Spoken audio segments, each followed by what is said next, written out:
Okay, hello again, everyone. Thank you for being here this evening.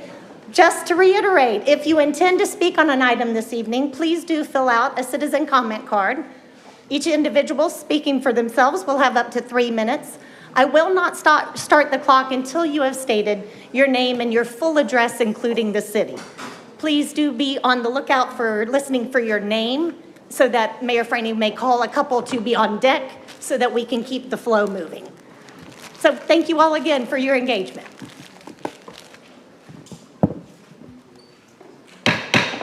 Okay.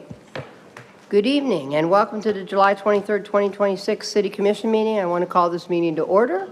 It's good to have everybody out on this beautiful night. We are going to start with an invocation and pledge of allegiance by our City Attorney General. Thank you. Let us begin this meeting by taking a brief moment of silence and reflection.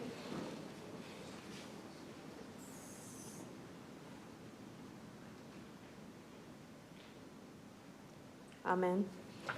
I pledge allegiance to the flag of the United States of America and to the republic for which it stands, one nation, under God, indivisible, with liberty and justice for all.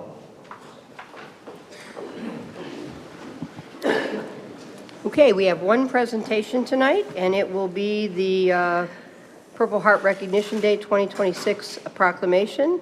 And I'm actually going to do that one myself. Military Order of the Purple Heart, Reverend Swick, and all of you come on up, if you would, and I'll read the proclamation.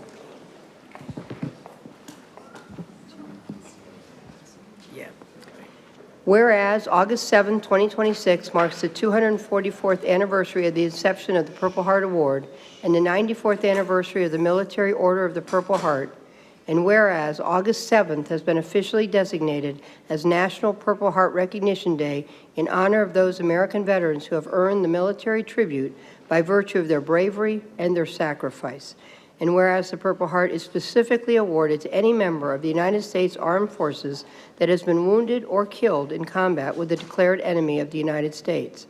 And whereas throughout history, brave and patriotic individuals have answered the call of duty and nobly engaged in the fight to eliminate the oppressive forces of tyranny that have threatened our freedom. And whereas on this 18th anniversary of the city of Dunedin being congressionally recognized as a Purple Heart city, the city celebrates Purple Heart Recognition Day and honors the sacrifices of our nation's men and women in uniform. Now, therefore, I, Maureen Mo Franey, by virtue of the authority vested in me as mayor of the city of Dunedin, Florida, and on behalf of the entire City Commission, do proudly proclaim Friday, August 7, 2026, as Purple Heart Recognition Day in Dunedin, and ask everyone to pause and remember those extraordinary men and women and their families who made the ultimate sacrifice to preserve our freedom, and those who are willing to make that ultimate sacrifice, and to pray for the safety of all those defending our nation today. And Father Swick, you want to come up and...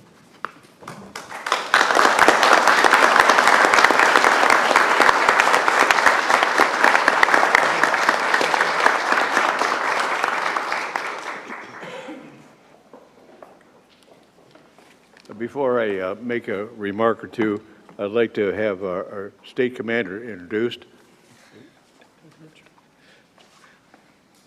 Thanks, Paul. Thank you. Rich Welsh. Thank you, Madam Mayor, Councilman. I really appreciate the fact that I can be here again. I'm originally from this chapter, and I am the newly elected state commander for Purple Heart.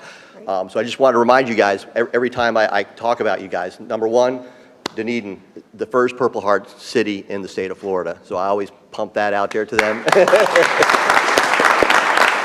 And the fact, at the national level, you guys, we are between the second and third most populous state of Purple Heart veterans. So at the national level, the state of Florida carries a lot of weight. So we were able to get up there and get a lot of votes in it and kind of gear our national charter to where we want it to, and Florida's leading the way.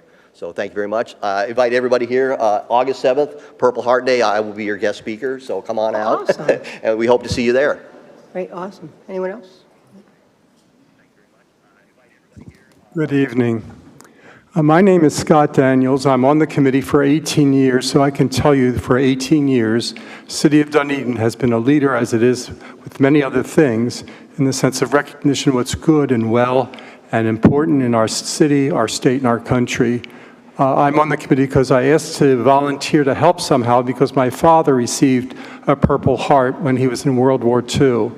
And I'm the oldest of 4 children, and I get to keep my father's Purple Heart. I also get to introduce our guest speaker each year. I'll be introducing Richard on August 7th at 10 o'clock in the morning downtown by the Purple Heart Memorial area.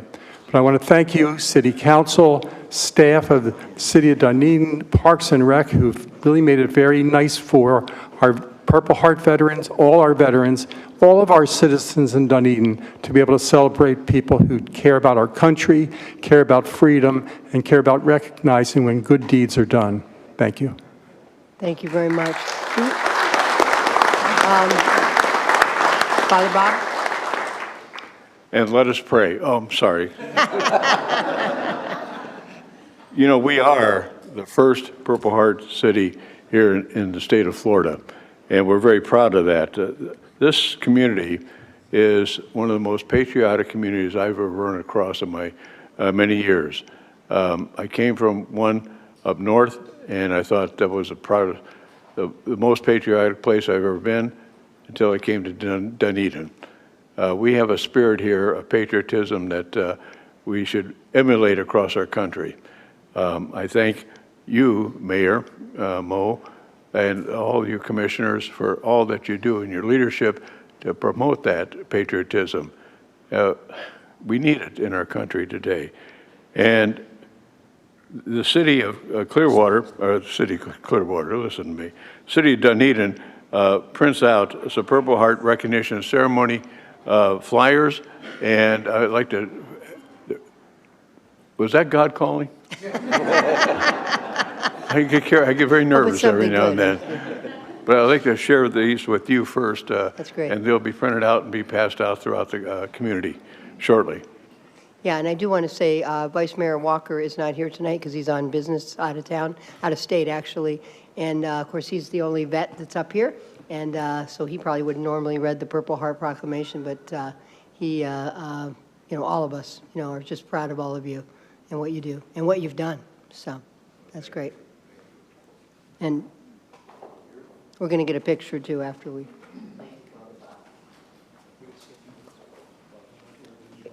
Probably move on. Yeah. I mean, do you want to get a picture? Thank you very much.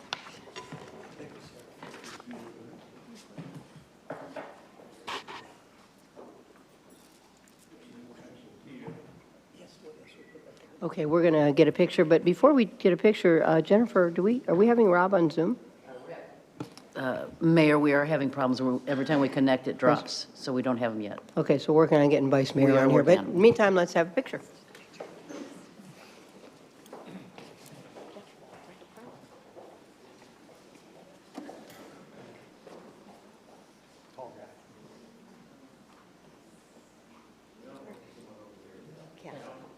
Yes, on this side. Perfect.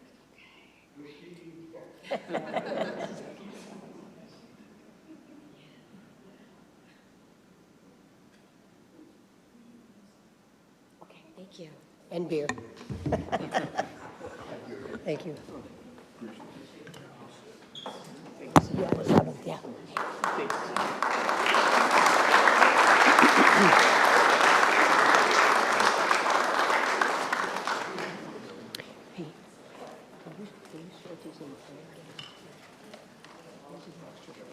Just four, and again. Okay, we are going to go to citizen input.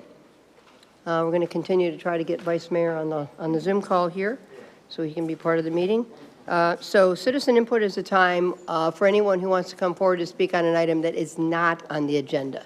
And I know a few people have filled out cards, but really, I don't really need the card if you're speaking on an item not on the agenda, which obviously, most of you are here, I think, for the issue on the causeway. But if you're not for that and you've got something that's not on the agenda, you can come forward now and you'll have 3 minutes to speak. So, David. Hi, good afternoon. David Ballard Geddes Jr. I live on Georgia Avenue in Palm Harbor. Pinellas County Resolution 95-286, Section 4, C-2, stating, absolute bill of sale, full warranties of title, and release of lien, the county has been sold to the Water District as recognized in various statutes. The ad valorem property tax lien portion on our ad valorem here is no longer valid. This portion of the bill, as sold, has been released. The county, using a quid pro quo agreement racketeered with the Water District, is intending to shapeshift the county and its city and municipal governments from their fortnighted statesmanship into a politically laundered watershed operation, laundering water jurisdictions under the 14th Amendment in the form of a non-ad valorem levy, giving rise to this portion of the billing practice, giving rise to water jurisdictions, whereas the city was once the seat of government. The water jurisdictions are recognized as fortifications approximately 10 miles square in Article 1, Section 8, Clause 17, and its captures of the water supply seen in Article 1, Section 8, Clause 11, birthing a ship of war in Article 1, Section 10, intent on levying upon the civilian population, taxing us directly. Our current Constitution is in a state of dissolution. The Declaration of Independence states to dissolve our current government and assume separate but equal stations among the powers of the earth. Legislation is using water as their Second Amendment weapon of choice. Our current government is seen as being dissolved in Reclaimed Water Statute 15303, Sections 7 and 11, recognized as an interagency self-liquidation process in and of itself in Statute 163.01, transferring county function and power in Pinellas County Home Rule Charter, Section 2.04Q, in an internal, selling the county to an internal foreign occupier reflective of Statute 218.415, Section 16F, hoping to reconstitute itself in Statute 373.715. Thereby, not only is our county, city, and municipal governments, along with the Water District, engage in racketeering and perjury, they are guilty of high seas crimes of constitutional contempt, using our current Constitution as a bill of attainder, a letter of marque, creating ex post facto laws and reprisals to include treason in the form of a non-ad valorem levy. Thank you. Okay, would anyone else like to come forward and speak on an item that is not on the agenda? This would be your time. Not on the agenda. Okay, seeing no more, we will move forward, and we're going to go to our consent agenda. Our consent agenda is approve the minutes for the 6/18/2026 regular meeting. 2B, board and committee appointments. I think we have Causeway and Coastal Waterways Committee appointment.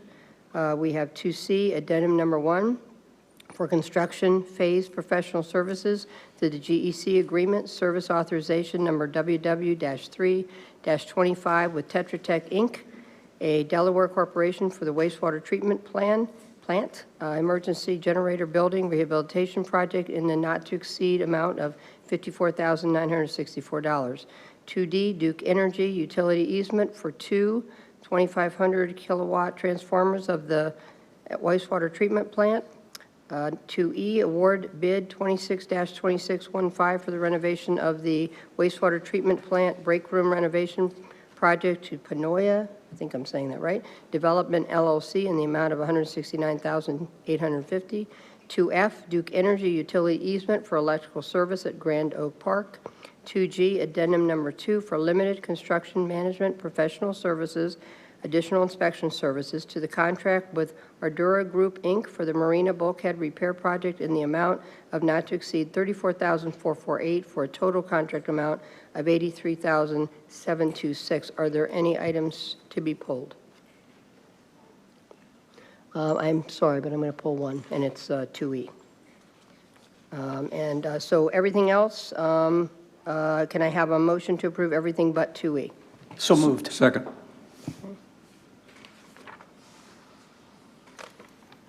Okay, and is there anyone in the public that wishes to speak on any of those consent items? You can come forward now. Seeing no one, I'll close public input. All in favor of the items except for 2E? Aye. Any opposed? Those pass unanimously. Okay, I just had a question about the break room. Just it seemed like a lot of money for the renovation, and I just want to make sure I understand it, so. Yes, good evening, Clayton Watkins, Utilities and Engineering. A lot of that cost came into effect once we had to upgrade the electrical in the system. With the newer appliances, we needed more electrical, so we had to add a panel to the building. And because it's not a residential kitchen, we had to add a range hood for fire protection. So that drove their cost up. And when's the last time that was done? Yeah, this will be the first renovation since the building was built. Which is 30, Yeah, I think 1991 is when it was built, so 30 some odd years, yes. okay, well, that's all I needed. So could I have, anybody else have any questions on that one? Can I have a motion? So moved. Okay. Second. Okay. Does anyone in the public wish to speak on that item? Okay, seeing no one, I'll close public input. All in favor? Aye. Okay, aye, and any opposed?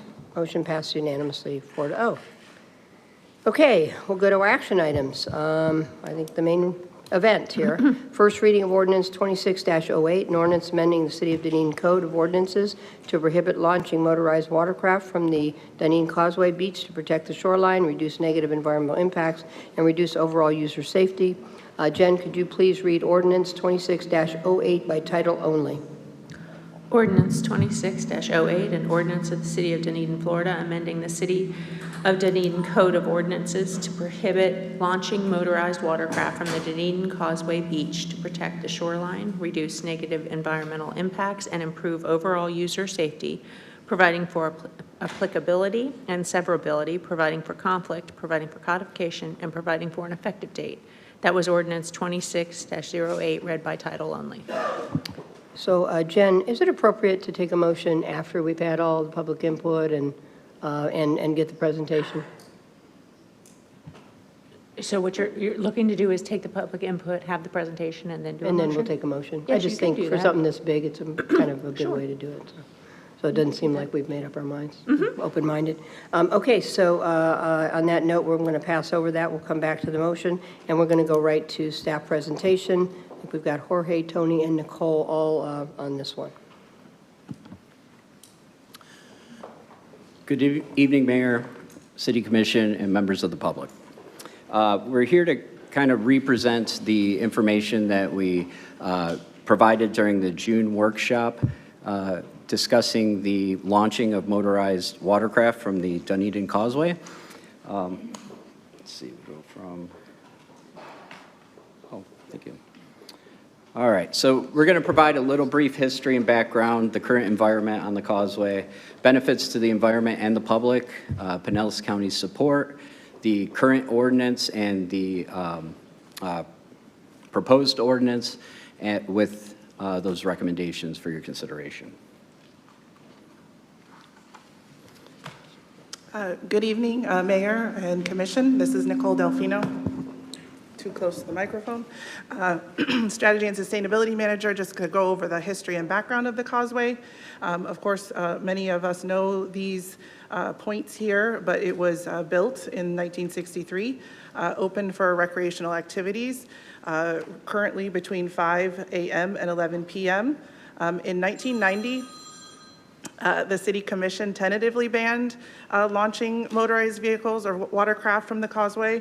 And then following in 2025, 2012, and 2014, there were a number of studies and task force reports there that are indicated. Then in 2019, the county ordinance, which we will get into a little bit further in the presentation, restricted usage on the north side. And then in 2024, as we all know, the south side of the causeway was closed for storm damage and erosion. And then the county came in 2025 and updated the circulation for the causeway to one-way traffic due to safety concerns. And then here we are now in 2026, in which the Pinellas County has completed the beach renourishment, erosion control repair, and here we are now.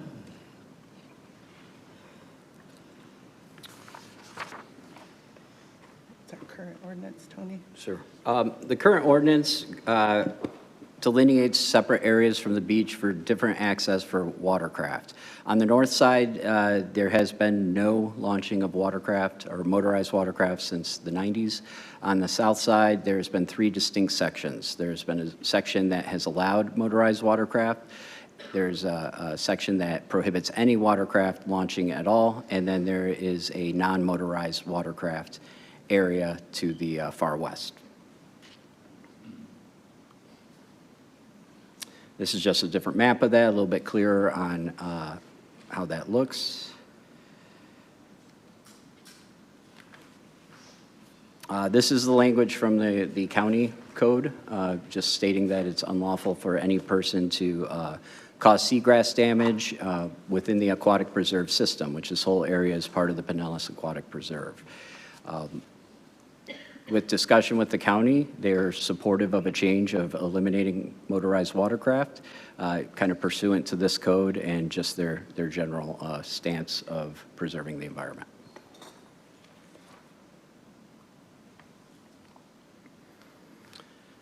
Going into the benefits of the environment, the Dunedin Causeway is gateway to Honeymoon Island and Caldesi State Parks.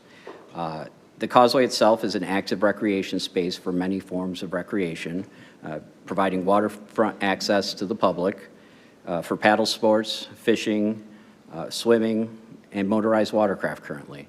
It also is a place where people go to run, walk, enjoy the environment, and just connect with the outdoors. It's connected to the Pinellas Trail System, which allows for that running, walking, biking, and access to the state parks and other recreational opportunities to enjoy this natural space.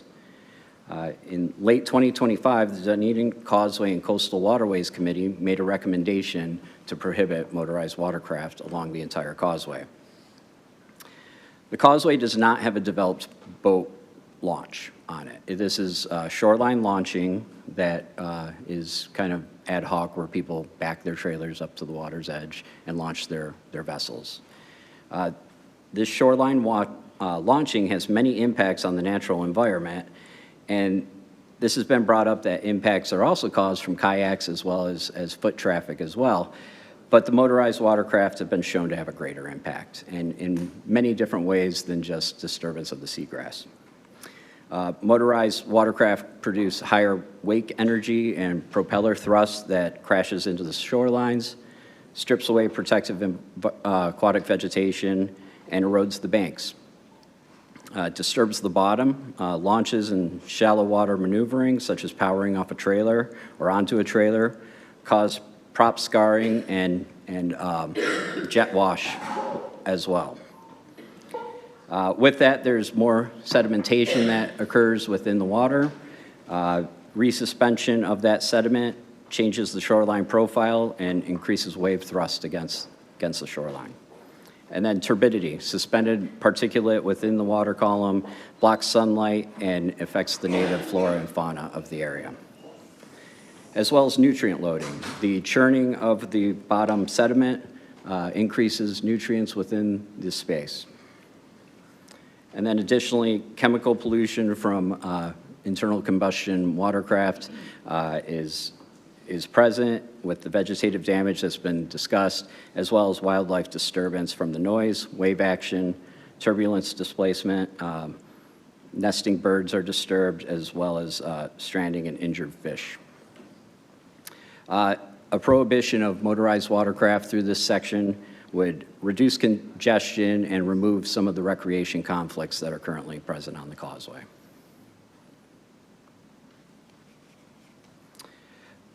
This effort has received considerable support from outside groups, including the aforementioned Causeway and Coastal Waterway Committee.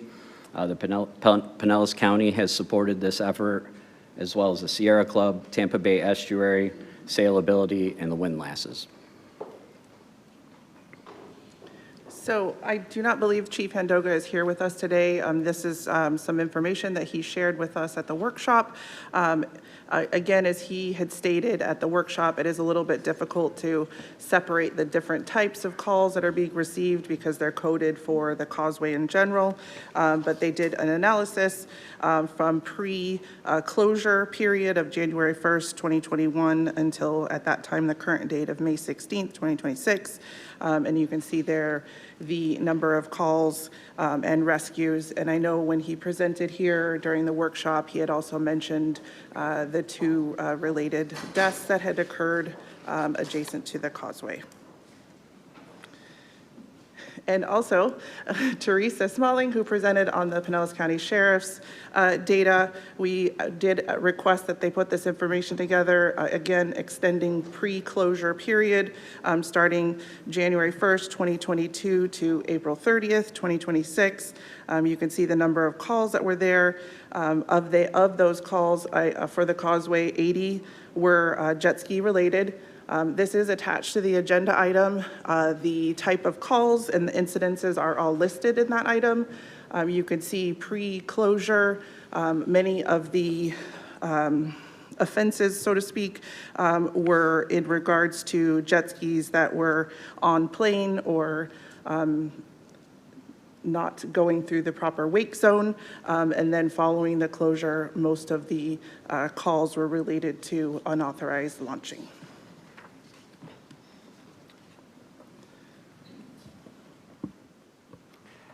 Good afternoon, Jorge Quintas, Deputy City Manager. As Tony alluded, we've been coordinating with Pinellas County for quite some time. They support the restriction on the south side, similar to what they've done on the north side. They also acknowledge that there's a significant maintenance expenditure that they have to deal with on a periodic basis, regrading and reestablishing material along the banks that's caused by much of the vessel traffic in the area. So in addition to all the environmental concerns that Tony and Nicole have mentioned, the county is very supportive of us moving forward with the recommendation.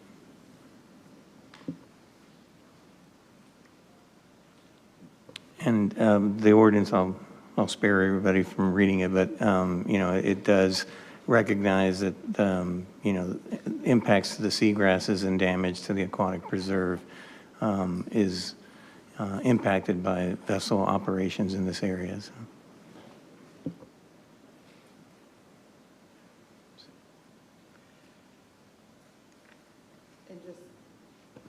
And just so everybody could understand, when Pinellas County passed that ordinance, it was to affect the entire Pinellas County Aquatic Preserve, which you can see here highlighted in this map.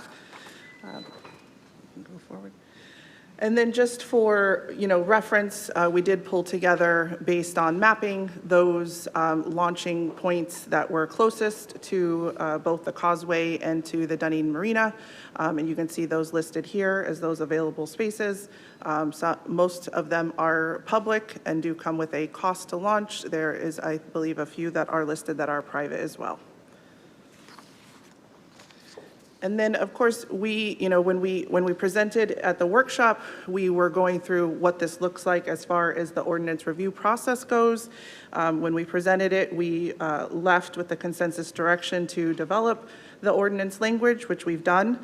We did the proper advertising, as you can see, and this is makes up the first reading of the ordinance today, July 23rd, 2026. To be able to move forward, then we will have another advertising period and a second reading.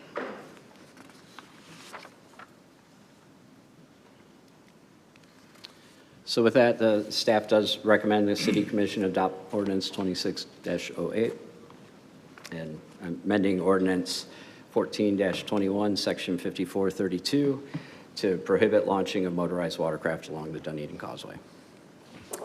Okay.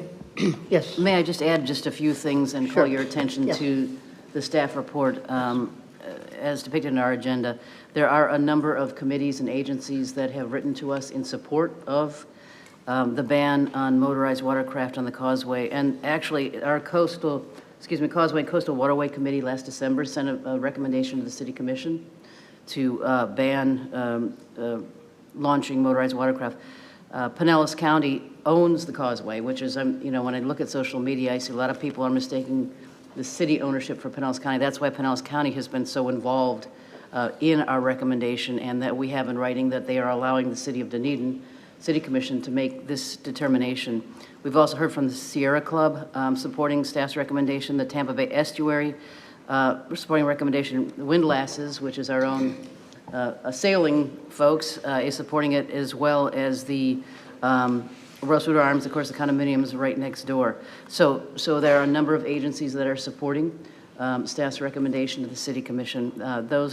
Most of them are resident-based, but some, like Sierra Club, are certainly national agencies. Thank you, Mayor. Thank you. Okay, questions for staff? I'll start with Commissioner Gao. Thank you, Mayor. Actually, no questions. Okay. Commissioner DeGard, questions for staff? No questions for staff. Okay. Commissioner Sandberg, any questions for staff? So the first one was clarified about, because I was going to ask who owns the causeway. The county owns it, but they've flipped it over to Dunedin to make the decision on what we want to do going forward. Am I correct? That's correct. Okay, okay. Is there any connection to this happening because of the condition or the future replacement or repair of the drawbridge? Does that have anything to do with it? No. Okay, I keep hearing, and for those of you that are here, I have 125 emails, so I'm sure to my left there's probably even more. One of them went over and over, was about trash. Are those City of Dunedin trash cans? Were we responsible to go out there and pick that up? Do you know? Yes. Okay, good, okay. At this time, I don't believe that there are any business operations other than the high and dry. No business operations are eligible out there, whether you're selling suntan lotion, T-shirts, or anything else. Am I correct? Okay, and to the best of our knowledge. For the record, that is correct. Okay, okay, all right. Yeah, it's dusk to dawn, is that, or dawn to dusk, is that the hours? 5 a.m. to 11 p.m. So it is open till 11, okay. And we talked about the nearest launch site, and I wanted to hear from the committees. We heard from all the committees, so that's all I had, Mayor. Thank you. Okay. Kind of two random questions a little bit. So how long has it actually been open, that little section for jet ski launching or motorized vehicle launching? I think it's 2015 that ordinance went into effect, I believe. No. No. Oh, apparently that's wrong, Okay, Mayor. yeah. Hold on. Hold on, we'll work it out. We'll work it out. I actually was there when it got approved, which was 30 years ago, something Okay, like that. So. I was wrong, I guess, so. Yeah, and I think we couldn't find the actual documentation of it, but yeah. Right. But I'm sure it's been like 80s or 90s, probably 90s. Okay. Oh, okay, I'm sorry, we do have Vice Mayor Walker, who's just joined us, so I want to make sure we got that. So, whatever, it's been a long time. Go ahead. Mayor? Yes, Tony. Yes, it's been many years through iterations, even since before the county closed the north side of the causeway. It has been closed since 2024. Okay, yeah, and I'm kind of thinking it was the early 90s, but I could be wrong because we couldn't really find the actual documentation. Any sense of motorized vehicles, I guess specifically jet ski ownership since over the last 20, 30 years? Probably an easy Google at some point. As far as ownership or Ownership, use? yeah. I don't Well, have ownership that. and use, really. I don't have the data on Okay, the all right, transaction. I think it's, we'll Google that. Yeah, yeah, so, it's okay, I'm not asking the audience, but thank you. But, you know, that's something we can Google on our break, whatever. Okay, so, or if you do come up and comment and you know the answer, that's great. Okay, those are all my questions. So we're gonna go to citizen input, open it up to the public. What we're gonna do, I kind of want to set the tone here.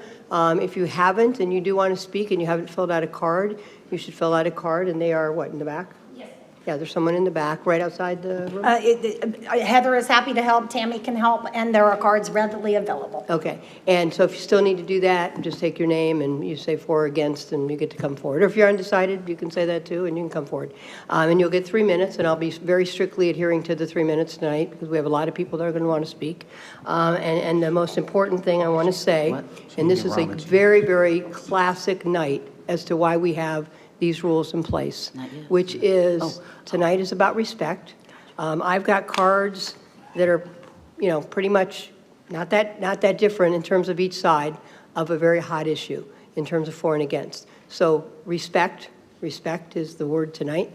And I'm going to ask you, and I will read, most importantly, that Excuse me, during- Mayor? Excuse me, Mayor? Yes. I don't think you gave the Vice Mayor an opportunity to speak. Oh, I'm sorry, questions. I'm sorry. Vice Mayor, did you have questions? We can't hear you. We can't hear you. Sorry, Vice Mayor, we can't hear you. Yeah, sorry. Okay, maybe we can fix that at some point, but I don't know which ends it's on. Okay, well, those questions can be asked later, though. Yeah. Okay, again, back to respect and per our rules, during these times, and especially true, no applause, no cheering, no booing, no jeering, none of that. It's about respect. And again, sometimes it's hard not to clap when somebody you agree with, but the reality is it just intimidates each side, and it makes it more difficult for people that even have a hard time getting up to speak their opinion. They're afraid then, and we don't want to create that kind of environment here. So I ask all of you, please, to honor those tonight. So on that note, I am going to start calling names, and Michelle, how are we going to do this? Are we going to call 3 names, or is that what we want to do? Yes, Mayor, I think that would be best. So everyone will call the first person to come up, and the mayor will call 2 others so that you can be on deck, on standby to keep the flow going. Okay. And I will not start the clock until you've stated your complete address, including the city. Okay, so first name I have is Sue O'Brien. Second, Jason Hernandez. Third, Lisa Wilson.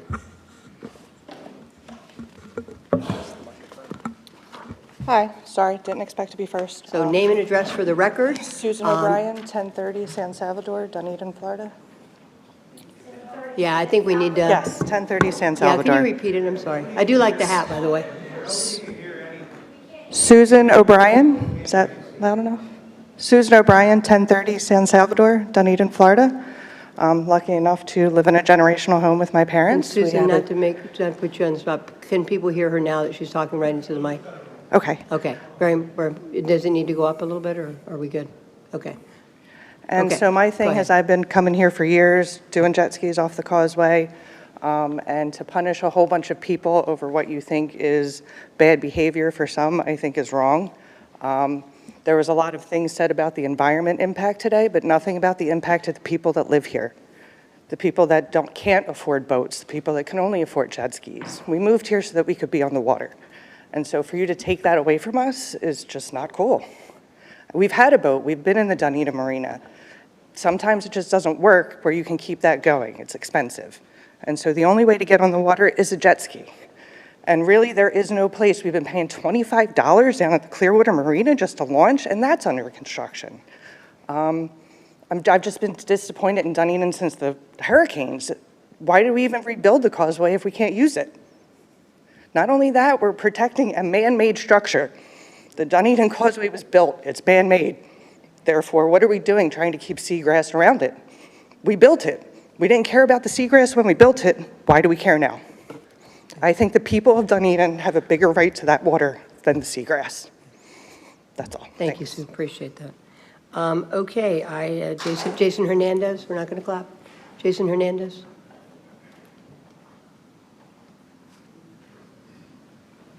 And on deck next will be Eric Graves.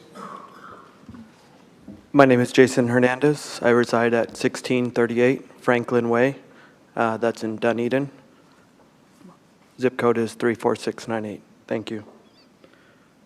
I just wanted to say a few words in support of allowing jet skis at the causeway. I wanted to start by saying, have you ever seen anyone sat on a jet ski Me either, and that's because for most of us, it's a source of joy, happiness, and an outlet for stress relief. I grew up spending time on the water, learning to water ski and wakeboard at a summer camp. These are some of my favorite childhood memories. And when I was too old to attend the camp as a camper, I started working there teaching these recreational water sports and learning how to operate the boats and jet skis safely while bringing the same joy to other young campers. I now have my own personal watercraft and moved to Dunedin to be close to the water and enjoy it. However, this freedom is now being threatened, and it does not seem right. I believe that there is a way for everyone to peacefully share the causeway, and maybe that calls for more safety regulations. The few boat ramps that we have in the area are very busy and cannot keep up with the demand of jet skis and boats together, which creates a lot of conflicts. Please consider allowing us to respectfully launch our watercrafts and enjoy our activities peacefully as citizens. Thank you. Thank you, Jason. Okay, Lisa Wilson I have next. And again, Eric Graves is after that.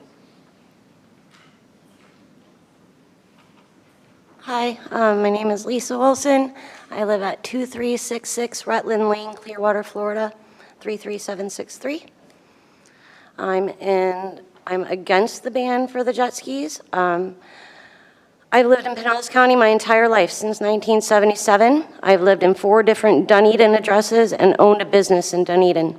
I've always cherished my home as a small town with a simple and the epitome of with a simple life and the epitome of American freedoms. However, lately, those freedoms have been chipped at. Some people may not notice this, like the frog in the boiling pot metaphor. However, I do notice, and it breaks my heart to see my home turn into such a strange and uncomfortable place. Growing up, the Dunedin Causeway was where we would all go to meet with friends or just chill by ourselves. I enjoyed running into friends with jet skis and going for a little ride. As I got older, it became my escape, and I have frequented going as often as possible. I have thoroughly enjoyed making my way out to the sandbar and the islands with friends on skis or boats for many, many years. After the storms, our friends who lived on the water sustained intense damage to their homes and boats. So my husband and I decided to get a paddleboard with a small outboard motor to continue our trips out to the sandbar, at least. I was diagnosed with stage 4 cancer in 2024, and the treatment makes it very difficult for me to paddle. This is why my husband bought the motor. This setup, by the way, does not require the use of a trailer. I understand why we couldn't launch during the rebeautification process, which was only supposed to be temporary. However, now we are being threatened with this right being stripped from us. Please do not take my one escape that I have held dear my entire life away from me. Access to these areas should not be limited to only rich people who can afford boats and houses on the water. We all deserve that right. The causeway is man-made. It is not a natural beach. The small area for launching personal watercraft is far from a nuisance to the entirety of the causeway and honeymoon. It is the only place we can launch to get to the sandbar. As far as safety goes, people are going to get hurt with or without jet skis. A plane just crashed in the water last week. We aren't going to ban planes, are we? Maybe there should be more enforcement for water safety. That would make more sense than taking our rights away altogether. And the people who are blaming all the trash on jet skiers are absolutely mistaken. The trash intensified with the influx of people who moved here. We definitely need more garbage cans down there. It is everyone who leaves trash, not just jet skiers. I know this because I pick up other people's trash every time I'm there. Please keep Dunedin free. Thank you for your time. Thank you, Lisa. Next is Eric Graves. After Eric, I will have Nathaniel Combe, I think it is. My name is Eric Graves, 1413 Bayshore Boulevard in Dunedin. I'm here as a Dunedin resident and also representing the Dunedin Boat Club paddling group. I'm here for myself and our paddling group and the Dunedin Boat Club in support of the motorized band at the Dunedin Causeway. What a great opportunity to continue to improve the environment, safety, and quality of life when using the causeway area, both from land and on water. I am at the causeway a lot, both from water and land, and remember the challenges created by the many jet skis that launched there before the 2024 storms when launching was allowed. I also know there's a lot of different perspectives on this ban, and I respect those different opinions. I also know that there are many responsible people that have used the location in the past, but I also know that some have created the difficulties that have negatively impacted the environment through the impact of the seagrass and also sediment creation, human safety, including fatalities, and quality of life, including noise, trash, parking challenges, extra traffic on the causeway, and just overall enjoyment of the area. History has shown that even with the established rules, many violate those rules. Also, during the last almost 2 years when there was no launching, it is clear that the strength of the seagrass and water clarity due to less churning of the sediment has continued to improve. Also, I am not comfortable with our tax dollars paying for higher levels of enforcement if others suggest that as a solution. From myself and the Dunedin Boat Club Paddling Group, thank you again for your support and for voting for the motorized launch ban at the Causeway. Thank you, Eric. Next is Nathaniel Holm, I think.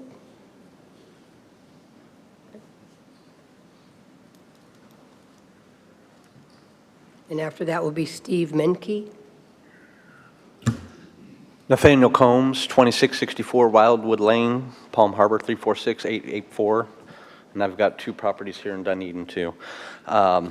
Good evening, City Council Commission members, those who came here to voice their opinions on both sides of the debate. I stand before you here today to voice my concern about the man-made shutdown of launching from the Dunedin Causeway. We are a family. As a family, have been launching from the Causeway for close to 30 years, and in that time I raised my son and have had so many great friends and family come to visit just to spend time on the Causeway with the jet skis. Just how amazing it is that they keep going on and on to this day. It's a luxury that we take for advantage. Now, I also stand with you on the other side of this issue, even being as a jet ski owner, as I feel there is a massive lack of education and enforcement when it comes to the water regulation and courtesies. My belief is that banning one activity because of a few bad apples is not the correct resolution as far as most of the effect of education and enforcement. I propose that a launch fee and a hiring of a lot attendant, just like Sunset Beach, which is being run very well to these days, and a collaboration with the Pinellas County Sheriff and the FWC for enforcement. Put the rules down and exit anybody that can obey the rules and charge a launch fee. Add trash disposal, and the Florida Riders have been for years voluntarily cleaning the beaches down there and still continue to do it to this day. I'm not affiliated with them by no means, but I see them down there doing it. When we're down there, we actually do clean up. We clean up cigarette butts where people are down there, other people's trash. The county, this is where I have the issue with the seagrass, okay? The county is, everybody is saying, you know, it's the jet skis doing this. The problem is we took a picture of the county down there 2 or 3 days ago. They were spraying herbicides around the guardrails and the trees down there because they don't want to weed whack the grass and stuff. So with that, when the rain comes, what's that do? It goes right down into that seagrass and is killing the seagrass. If we could have the MSDS sheets for those, that would help show what's really actually happening here besides that. If you ban the jet skis and allow the paddle boarders and the kayakers to do, just look at Weeki Wachee. You cannot get off your boat at Weeki Wachee because they say you're killing the seagrass there. So that's kind of, in my opinion, is a moot point with that. I understand there is destruction. I lost my son a few years ago, and this was his favorite place to come with us, and he spent most of his time with his friends there, which kept him out of a lot of trouble. You know, he would say, Dad, I'm going to take skis out, we go out for the day, instead of going out and getting into trouble and doing crazy stuff like that. The problem is right now the boat ramps are so packed, it takes 3 to 4 hours to get out, and if you don't get into a fist fight in the meantime. I was at Anclote 2 weeks ago. There was 4 fist fights in 2 hours there. And people are just leaving. It's insane. So hopefully you guys can not pass this ban. We'd appreciate it. Thank you. Thank you, Nathaniel. Sorry about your son. Steve Menke, and then we'll go to Adele Carpenter. We'll be after that.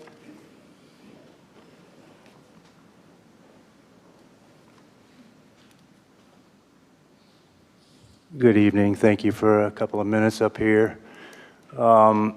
I am Name and address, 2390 Harrison. Okay. Steve Menke, 2390 Harrison Drive, Dunedin. Grew up in Tampa in the 70s, been coming here since then. Lived in Dunedin for 6 years. I'm at the causeway all the time, walking, biking, having a good time. I do some kayaking, but I'm very careful about what I do. After having read is it an ordinance we're calling it, along with the attachments with the agenda, as long as we're within the purview of doing this, no other approvals are needed from the DEP or any other state agency, I'm 100% in favor of banning jet ski launching. I'm a previous jet ski owner. I know how to operate it respectfully. What I see out there, many aren't.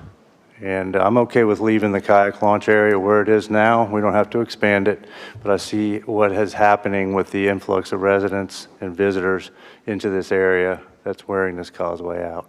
So all for it. Thank you. Thank you, Steve. Okay, Adele Carpenter. And after that, we'll have Holly Adimani. Hope that's close.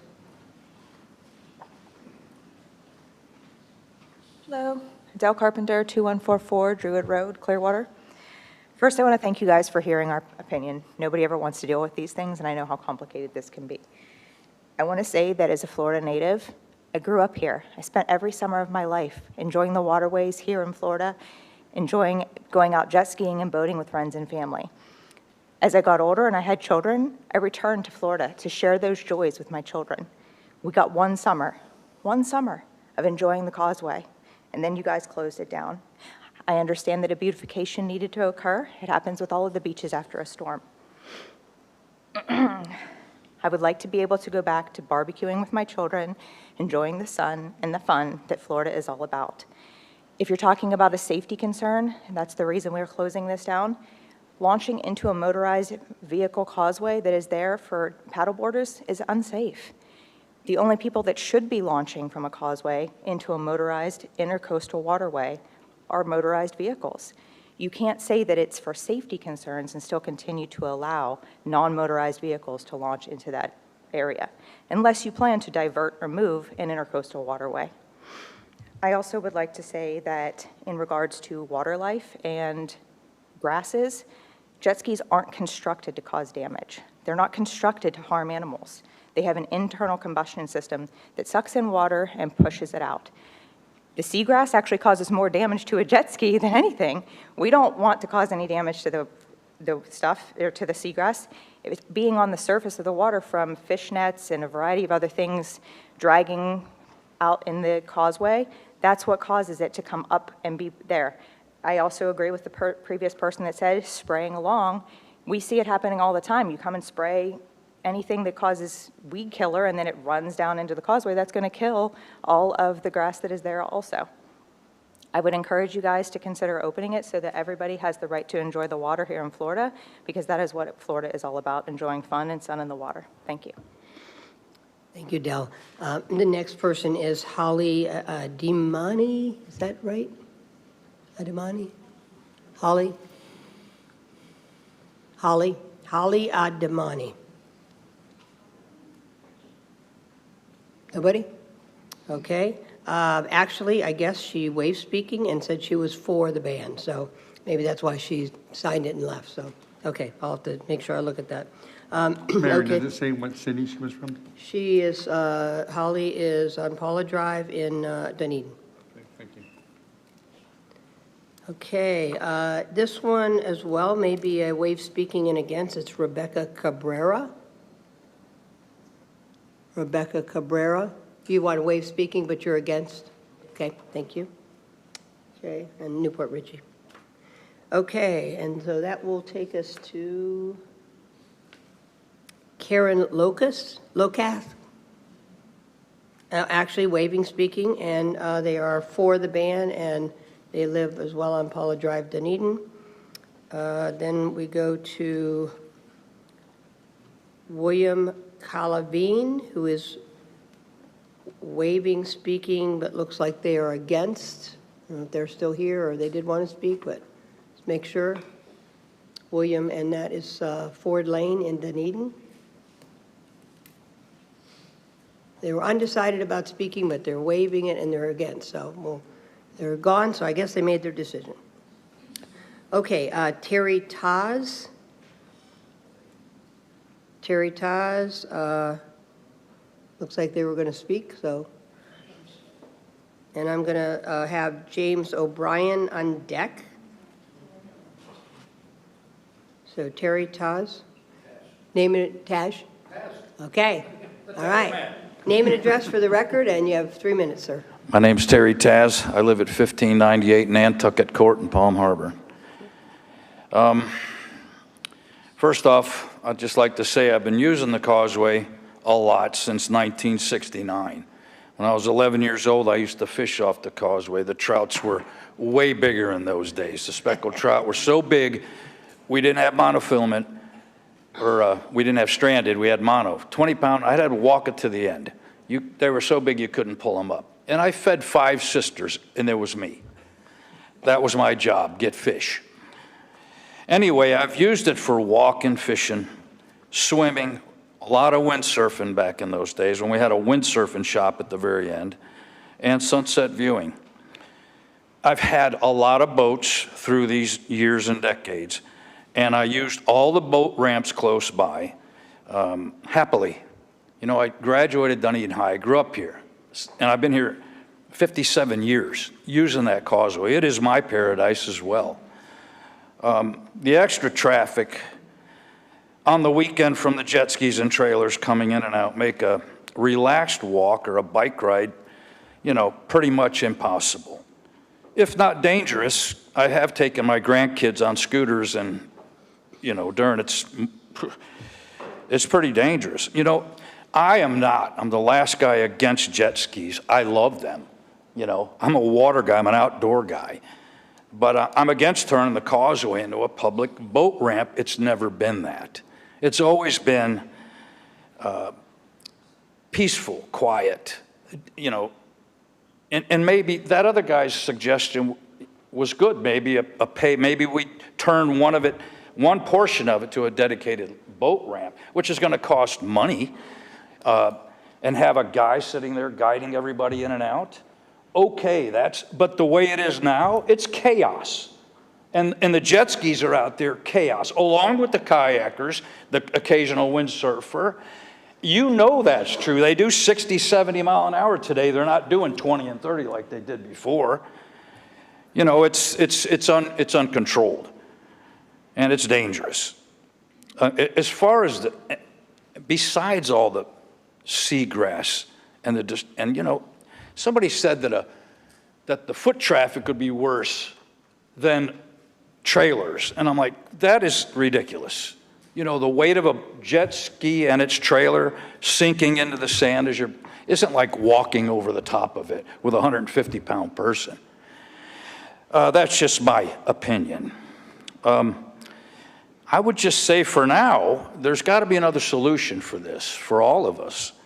But as far as the causeway, I would leave it for the kayaks and the paddle boards, swimmers and the sunbathers. And we don't have to worry about all that going on. My time's up. Thank you, sir. Appreciate that. Thank you. Okay, I've got James O'Brien, and then next will be Alex Steffi, and then Megan Colby. Hello, I'm James O'Brien, 1030 San Salvador Drive, Dunedin, Florida. I'm a 24-year resident of Dunedin. Love it here. This is a great town. Why are we making changes? That causeway is great. It's always been great, and it's always been for everybody. This idea that jet skis are different than anything else out there, it's not true. They don't have an external propeller. They're not out there tearing up the grass. Most of the people put their jet ski in, and they leave for the day. They go out to one of the islands, out to Three Rookers, up to the sandbar. They're not staying there on the causeway all day. Most of them are leaving. I mean, if you want to, you know, charge money and have them park, you know, for people to park there, that's fine. But to ban this whole thing, that's not right. This isn't what the Dunedin wants. This isn't what the people that voted for this board wants. I mean, this is Dunedin. We're different than any other towns because we have that causeway. That makes us different. That makes us better. That's why we want to be here. Let's not kill it. Thank you. Thank you, James. Okay, next is Alex Steffi. And again, Megan Colby is on deck. Alex Steffi, 2144 Druid Road, Clearwater. The Dunedin Causeway is a man-made causeway that was specifically created for public recreational use. The area being discussed is about the size of a football field, maybe half of that, located immediately adjacent to an established boat channel. This is not a large or pristine, untouched habitat. At the opposite end of the causeway, there's a commercial business that rents kayaks, canoes, paddleboards. Everyday customers walk through the same environment, creating regular foot traffic through the seagrass, disturbing wildlife. If the concern was truly environmental protection, these impacts should be evaluated consistently rather than focusing solely on jet skis and recreational boats. Florida is home to more than 2 million acres, over 2 million acres of seagrass, with the vast seagrass beds both north and south of Dunedin. Protecting these habitats is important. Closing this small recreational launch area is unlikely to have a meaningful impact on the overall health of Florida's seagrass ecosystem. In addition, fishing, including cast net fishing, is still permitted throughout the area. Those activities directly remove marine life. Yet those continue while recreational boat and personal watercraft launching is being singled out. The question isn't whether we should protect the environment. We absolutely should. The question is why one specific recreational activity is being prohibited while other activities and even commercial operations with similar or greater impacts continue to be allowed. If the goal is fairness and genuine conservation, then all recreational and commercial uses should be evaluated using the same standards. I feel like Dunedin, at least to me, it's a special place. I have friends come in from out of town. I want to bring them out. I want to show them. I want to share it. I feel like we need to, maybe figure out ways to take better care of it, but not cut it off completely. It's easy for a boater to hate a jet skier or a jet skier to hate a boater or a paddleboarder, like they get in our way. They're launching into a boat channel. On the same note, I know everybody has the same equal rights to the water, and I feel like you guys are trying to strip us from that. And it's not okay. Hopefully you guys hear us and don't vote this ordinance in. Thank you. Thank you, Alex. Megan Colby, and on deck will be Howard Gray. Oh, stuck to my chair. Hi, Megan Colby, 1269 Royal Oak Drive in Dunedin. I am here representing myself as a Dunedin resident, but also speaking on behalf of the Suncoast Sierra Club. We would like to thank the city committees, organizations, and community members who have shared their feedback on the proposed ordinance. In late May, our Suncoast Sierra Club Executive Committee submitted a letter of support for the proposed ordinance. And in case anybody hasn't read it all the way through, it's kind of a long one, I'd like to highlight 3 key reasons from our letter to describe why this ordinance is vital for our community. The first reason is habitat recovery and protection. Since motorized launches were temporarily restricted following the 2024 hurricanes, we have seen a remarkable rapid recovery of critical seagrass habitats and marine life along the shoreline. Bringing motorized launches back into this area poses a high risk to that progress. Propellers scar fragile root systems, and churned up silt blocks the sunlight seagrass needs to survive. Furthermore, these shallow waters are primary feeding grounds for the threatened Florida manatee nobody's mentioned yet. In water under 3 feet deep, the likelihood of a manatee being in a vessel's direct strike range jumps to 96%. Low-frequency engine noise also drowns out the sound of approaching vessels, making it nearly impossible for manatees to swim away in time. Second, we are considering public safety. On busy days, mixing fast motorized craft with families, swimmers, kayakers, and paddleboarders creates a dangerous multi-use conflict.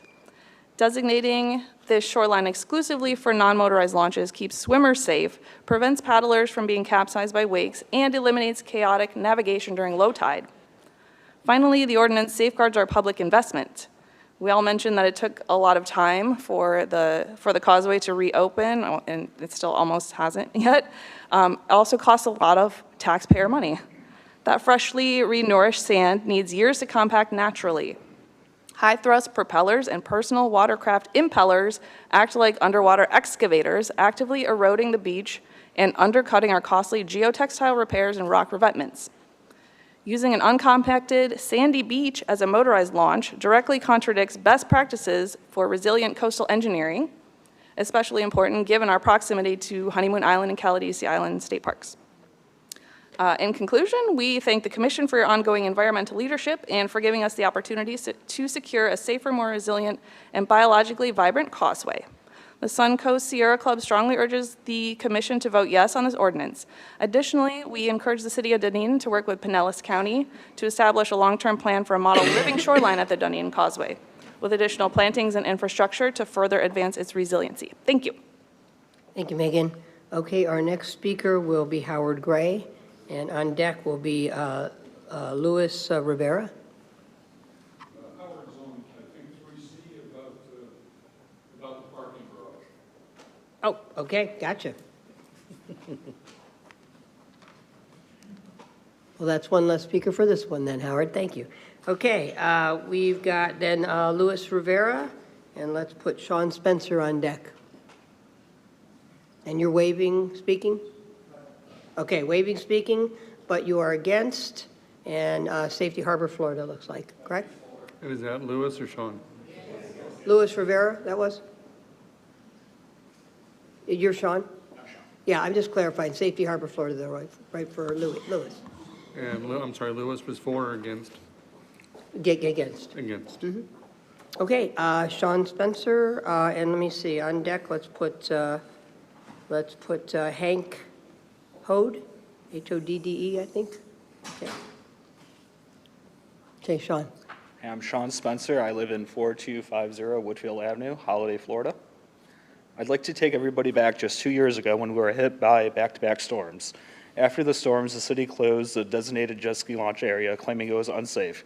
Yet directly across the street, fishermen were still allowed to access the bridge to do their fishing. We were told the bridge was too unsafe for trucks pulling jet skis trailers. Yet service trucks, pulling trailers, dump trucks, and other service landscaping vehicles were able to use the bridge. Now let's talk about seagrass. Behind Caladesi Island and Honeymoon Island, there's over 2,000 acres of protected seagrass. It is called a non-motorized zone. That's what it sounds like. No motors are allowed to be there. With that being said, we're told launching areas should remain closed of seagrass restoration. At one point, we're told the seagrass has made a remarkable recovery in just 2 years. Then we're told it takes 5 years to recover. Which is it?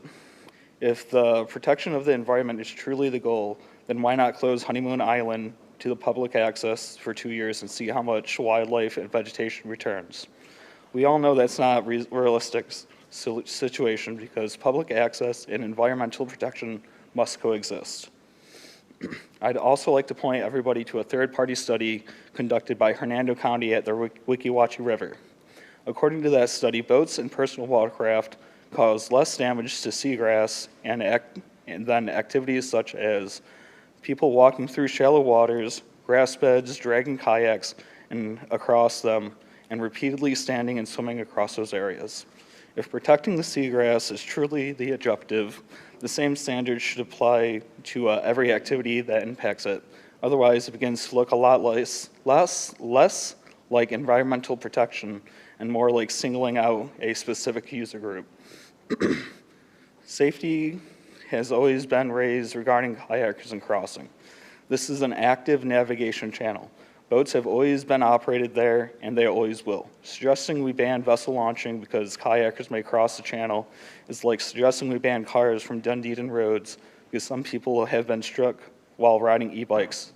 This solution isn't eliminating responsible users. It's education, awareness, and enforcement.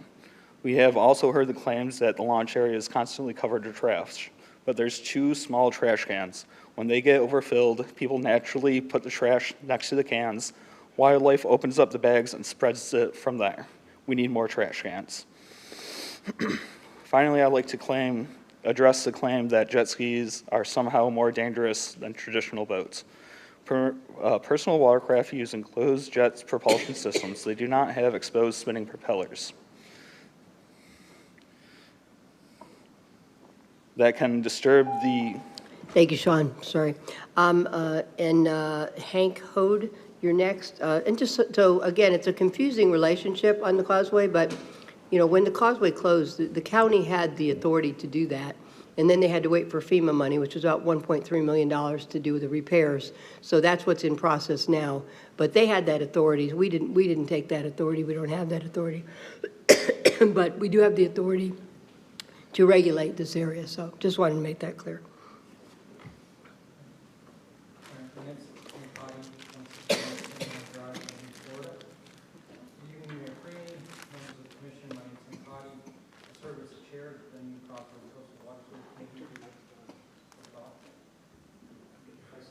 All right, is that better? All right, I'll start over. Hank Hottie, 1618 St. Helen Drive, Dunedin, Florida. Good evening, Mayor Freeney, members of the commission. My name is Hank Hottie. I serve as chair of the Dunedin Causeway and Coastal Waterway Committee, co-author of the memorandum that has been submitted to you. I'm a boater and user of the causeway. I'm here tonight in favor of the ordinance, of adopting the ordinance 26-08, prohibiting the launch of motorized watercraft from the Dunedin Causeway. The causeway is not a boat ramp, it's a greenway. It's one of the most valuable public spaces and the gateway to Honeymoon Island, one of the busiest state parks in Florida.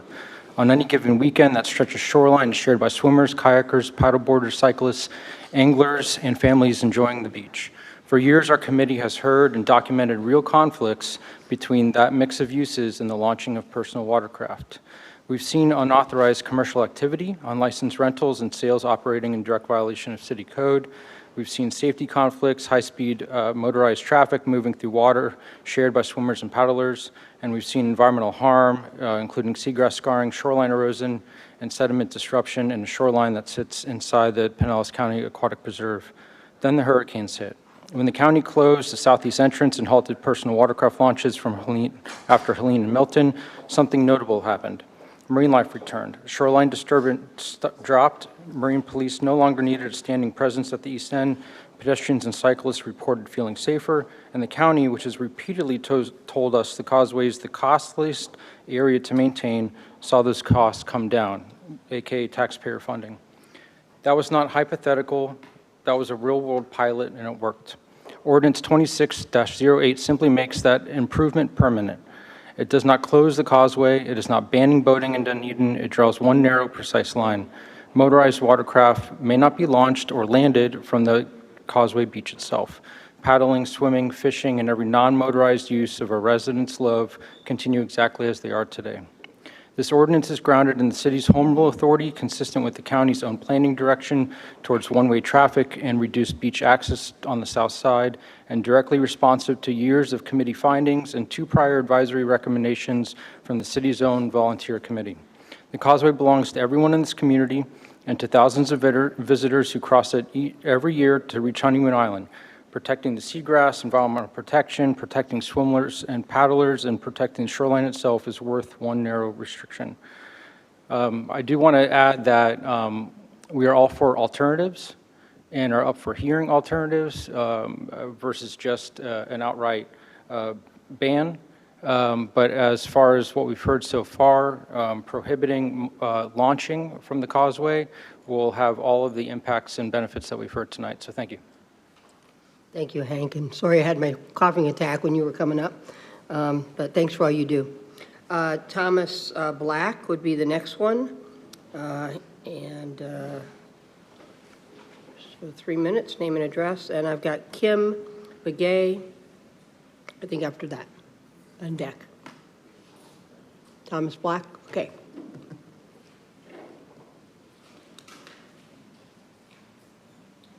Good evening.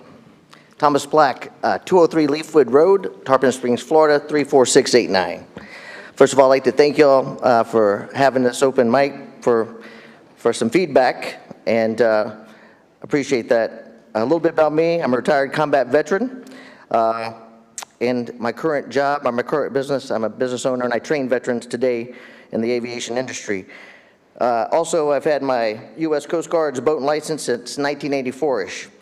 And Dunedin has done a beautiful job with the causeway, with your city, everything you do. So I know there's a lot of intelligent people and a lot of good leadership up here. So I'd have to take you back to Rodney King in 1992. Can't we all just get along, right? I was at a advisory board meeting last week, and the first time I heard about it was off Channel 8. And the reason I didn't stay on top of, the local activities is because I didn't even know this was coming. Our understanding was the causeway was closed for repair. So when I saw this on the news, I redid my whole schedule just to be here because that's how important it is. And I have a wave runner and friends, veterans, everybody. It's the last gentleman I think he's the head of the chair, the advisory board for Against Motorized. He says it's everybody's. He's right, it is everybody's, so we all need to be able to use it. There's another gentleman at the advisory board that has been there, since the beginning of time, and it used to be a bigger launch zone that we could launch jet skis from. So I've been out of town for ever since the last meeting, and I just got back, and I don't have all the statistical facts, but I can tell you what facts I do have. The waterway we're talking about is parallel to a highway. It's also a channel that runs off the intercoastal waterway, from the intercoastal waterway to the ocean. It's 50 feet, minimum 50, it's no more than 50 feet from the shoreline that we're talking about, all the seagrass that the people launch their vessels off of. So it's also 0.3 miles from where we used to could launch from. So 0.3 miles is a very short space. And I can tell you that the majority of the people that have the wave runners and all, and even the boats, we all care about the environment. And I hear this, the environment's come back. Well, of course it has. There's been no one there. I can go out to Sunset Beach right now, and when no one's there, it's full of birds. I see fish jumping. Guess what happens? We come out, the birds fly away, except some of them. The fish go away. And then at the end of the night, they all come back. To sit there and say that we are hurting the environment is the most ridiculous thing I've heard for that little bit of property. So fish come back at night, the seagrass is there, the jet skis don't hurt it, and these are just the facts.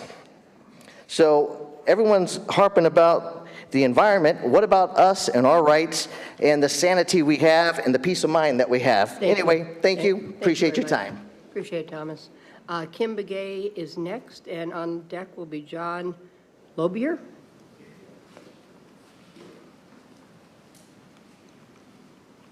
Good evening. So my name is Kim Begay, and I'm the Vice President and the Conservation Advocate with Clearwater Audubon Society. And my address is 523 Hammock Drive, Palm Harbor, 34683. As some of you know, I have a long history of fighting for environmental causes on the Dunedin Causeway. I am representing my chapter at Clearwater Audubon Society, and we strongly urge the City of Dunedin Committee to pass the ordinance banning the launching of jet skis at Dunedin Causeway.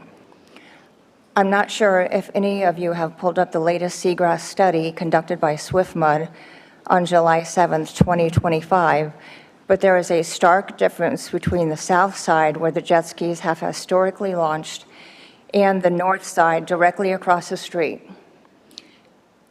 The north side shows dense, continuous seagrass meadows, and that is section 18060, immediately off the shore, and directly across the street on the south side, section 19805 shows very patchy seagrass from years of launching. The grasses have had 2 years to heal, and we need to continue to allow it to do so. As you know, seagrass is where fish spawn, seahorses and octopi reproduce, along with scallops, etc., many other marine life. Healthy seagrass equals healthy marine life and better quality of water.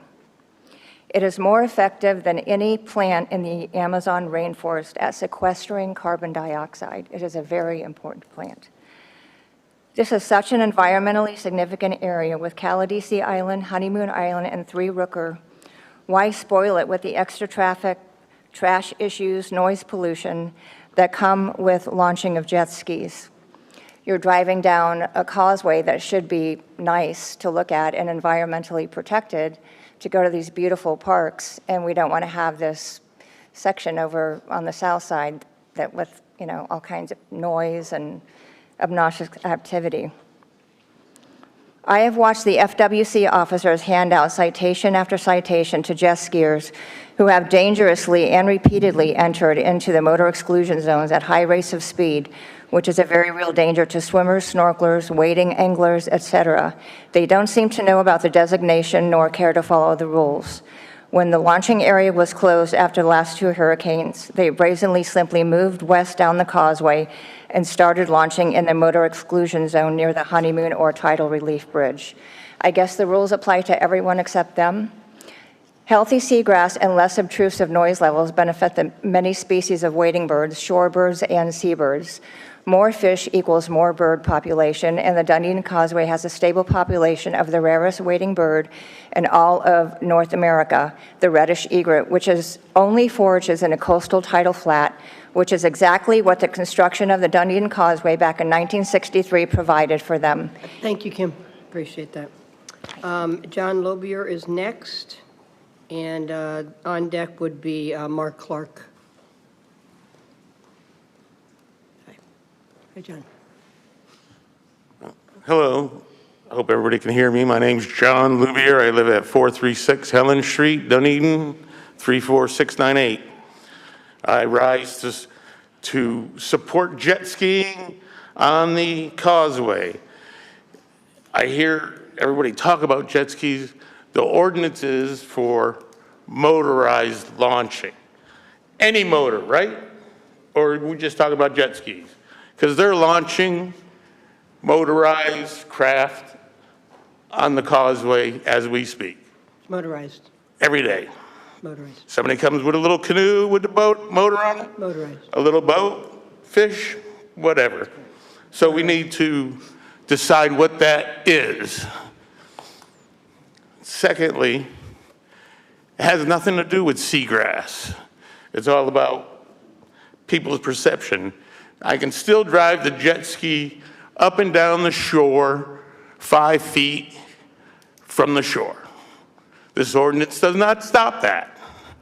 So if I was ruining seagrass launching, I'm certainly going to ruin seagrass riding up and down the causeway.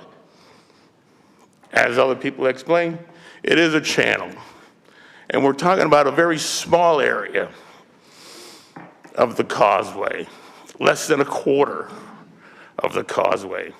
And of course, it has rebounded quite a bit because nobody's over there.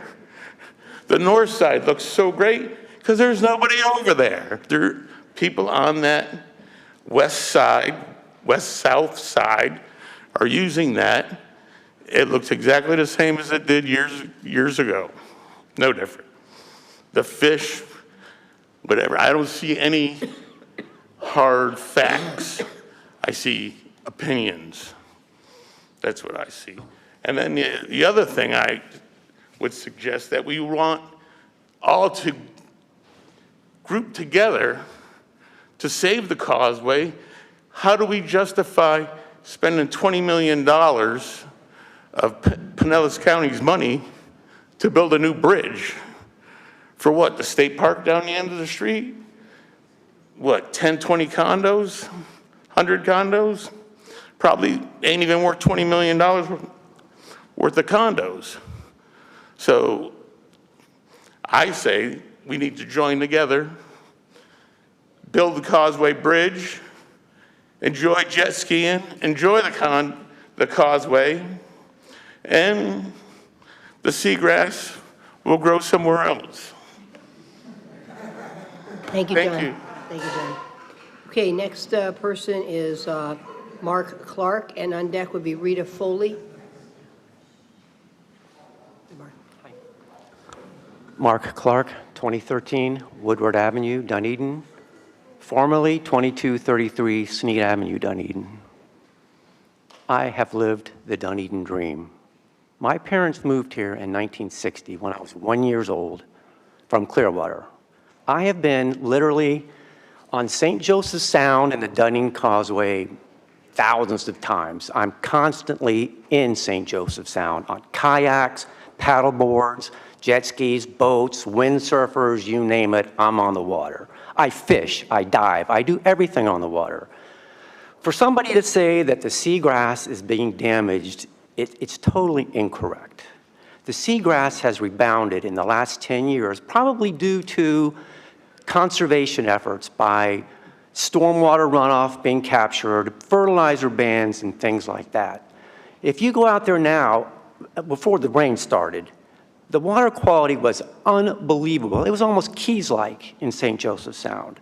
So the notion that seagrass is being damaged and there's no fish or wildlife, there's so much bait out there, there's all kinds of scaled sardines, the birds are eating them, the environment is fine. You know, I was here in 1990 when all this started years ago with banning the jet skis. Nobody wanted the area where we're at now, where we were.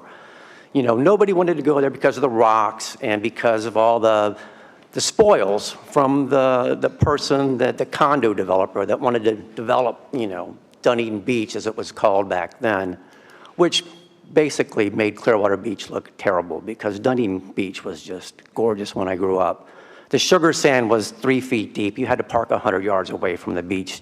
It was just gorgeous. So I guess what I'm trying to say is that the environment really isn't being impacted by motorized watercraft. You know, there's people that like to go out there on the weekdays after work, launch their jet ski, launch their small boat, launch their kayak, and go out and enjoy what Dunedin is all about. We're a waterfront community. That's what we are. We're not a beer garden for downtown, you know, craft breweries.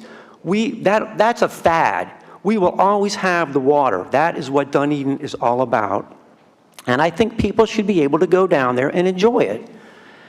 There's, you know, I think maybe some solutions we can come up with like we did back in 1990. We you know, we're told back then it was a safety issue, so we took the area that we're at now, and because nobody wanted it back then because it was so rocky and hard to launch. Maybe even consider making a launch area, exclusive launch area, right by the big drawbridge, maybe 50 yards past the big drawbridge. That's the deepest water right there. You can launch and recover at almost any tide and not damage anything right there. Thank you, Mark. Okay, Good to thank know you. you were there, though, when that first happened, right? What? 1990s, when they first approved that Absolutely, area? I was Yeah. here then. Yeah, thank you. Okay, Rita Foley. And after that will be Randy Cabrero. Thank you. Good evening, Rita Foley, 700 Mies Plaza, Unit 432, Dunedin 34698. I am here tonight to respectfully urge you to adopt Ordinance 26-08 to restrict motorized launching of watercraft at the Dunedin Causeway Beach. As an annual pass holder and frequent visitor to Honeymoon Island, I drive across the causeway at least a few times every week. During my visits, I often see jet skis out operating on the open water on both sides of the causeway. This regular observation makes one thing entirely clear. Alternative launching spots already exist in the surrounding region. Because these watercraft clearly have other ways to access the water, it is absolutely unnecessary to allow them to damage the fragile, shallow waterways immediately surrounding our causeway. In addition to the environmental issues which have been sort of hashed to death tonight, this is a matter of critical public safety. The causeway is a haven for families, swimmers, kayakers, sailors, and paddleboarders. These non-motorized recreational users simply cannot safely coexist in the same narrow launch zones as high-speed motorized watercraft. When reading the proposed ordinance, and I did read it and all of the supporting materials, I was struck by the report regarding public safety, which said, data provided by the Pinellas County Sheriff's Office identified approximately 80 jet ski-related incidents between January 2022 and April 2026. Reported incidents included launching in unauthorized zones, operation within swim areas, violations of non-motorized zones, speeding and wake-related concerns, and unsafe operation near passive recreational users. I am well aware from various posts on Facebook that outside special interest groups have rallied their members to show up here tonight in force to voice their opposition views. This includes owners of a jet ski rental business in a nearby community, as well as a group associated with a non-Pinellas County area code, who, by their own description on their own Facebook page, consider themselves enthusiasts who specialize in, quote, antics, theatrics, and stunt spectaculars. I urge this council to recognize that these aggressive special interest groups do not represent the majority of the citizens who actually live in Dunedin. I strongly urge you to listen to the voices of the citizens of Dunedin. I ask that you prioritize the protection of marine life, and more importantly, prioritize the protection of human life. Please adopt Ordinance 26-08 to make it unlawful for any person to launch or land any motorized watercraft on or from the Dunedin Causeway Beach. Thank you. Rita. Okay, I have Randy Cabrera, and then Donna Laskowski will be after that. And Nick Waddle after that. Good evening, Mayor and Commission. Thank you for having us. First, I'd like to say, Name and address for the yes, record. 5 generations born and raised in Tampa, Florida, as well as Dunedin, 11475 Weaver Hollow Drive, Newport Richey, 34542. As I said, 5 generations born and raised. My grandfather took me to Dunedin Causeway to go fishing when I was young off a John boat. I've raised my family there. I've brought people from out of state. We've hosted beach cleanups there. Gentleman recently mentioned earlier about the erosion that is caused by the vehicles. I don't know if everybody fails to realize that 50 yards from that coastline, that shoreline, is one of the heaviest traffic boating areas to and from the Gulf. From kayaks to yachts to commercial fishermen. Every time a boat goes through there, we have waves crashing against that shoreline that's causing erosion. Erosion is going to come from the next hurricane. It's going to wipe out everything we just did to that beach. It has nothing to do with the jet skis. I've heard the word jet ski probably 100 times tonight. This is not a jet ski problem. This is not a vessel launching problem. This is a community problem.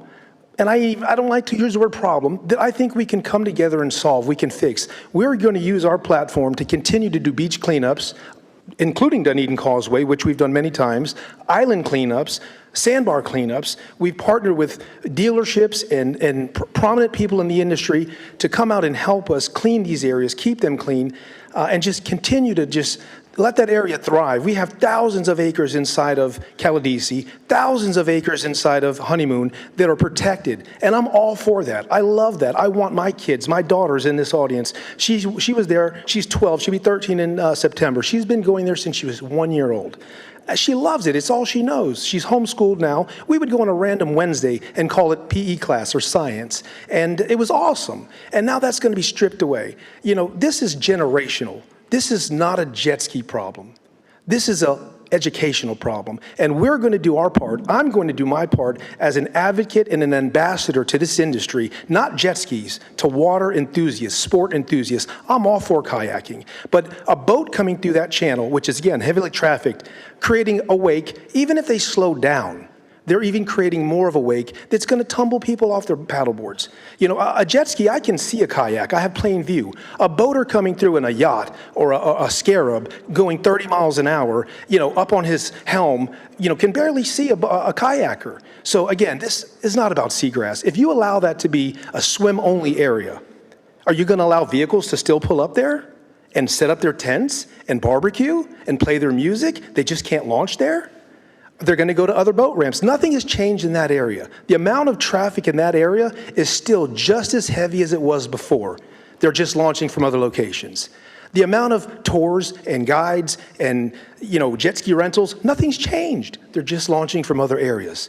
It's recovered from the hurricane damage. Thank you, Randy. Thank you for hearing me. Thank you. Good evening. Okay, next is Don Laskowski.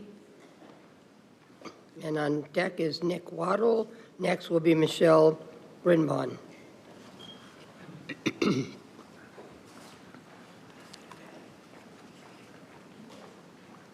Good evening. Donna Laskowski, 650 Kirkland Circle, Dunedin, Florida. I agree with the woman who spoke with me earlier today. It's quality of life. The Dunedin Causeway is quiet, it's peaceful, it's for families, kayaking, paddle boarders, and it's just peaceful. I've been out, and I am a annual holder of the Beach Pass for Honeymoon Island. Over the last 2 months, I have witnessed jet skis coming dangerously close to the shoreline along Main Beach and the North Beach. Now, it appeared there were 6 jet skis. A gentleman stayed further away, but there was 2 couples, and it appeared that the women wanted to change with their boyfriends so that they could drive the way back home. They came dangerously close to the shore, and their jet skis were washing into the beach where people were swimming. So obviously, they're not paying attention to the rules, and it's the noise. It's not a peaceful place to be anymore. So they are launching from other places. No one has mentioned the Dunedin Marina, which is under repairs right now for boat launches.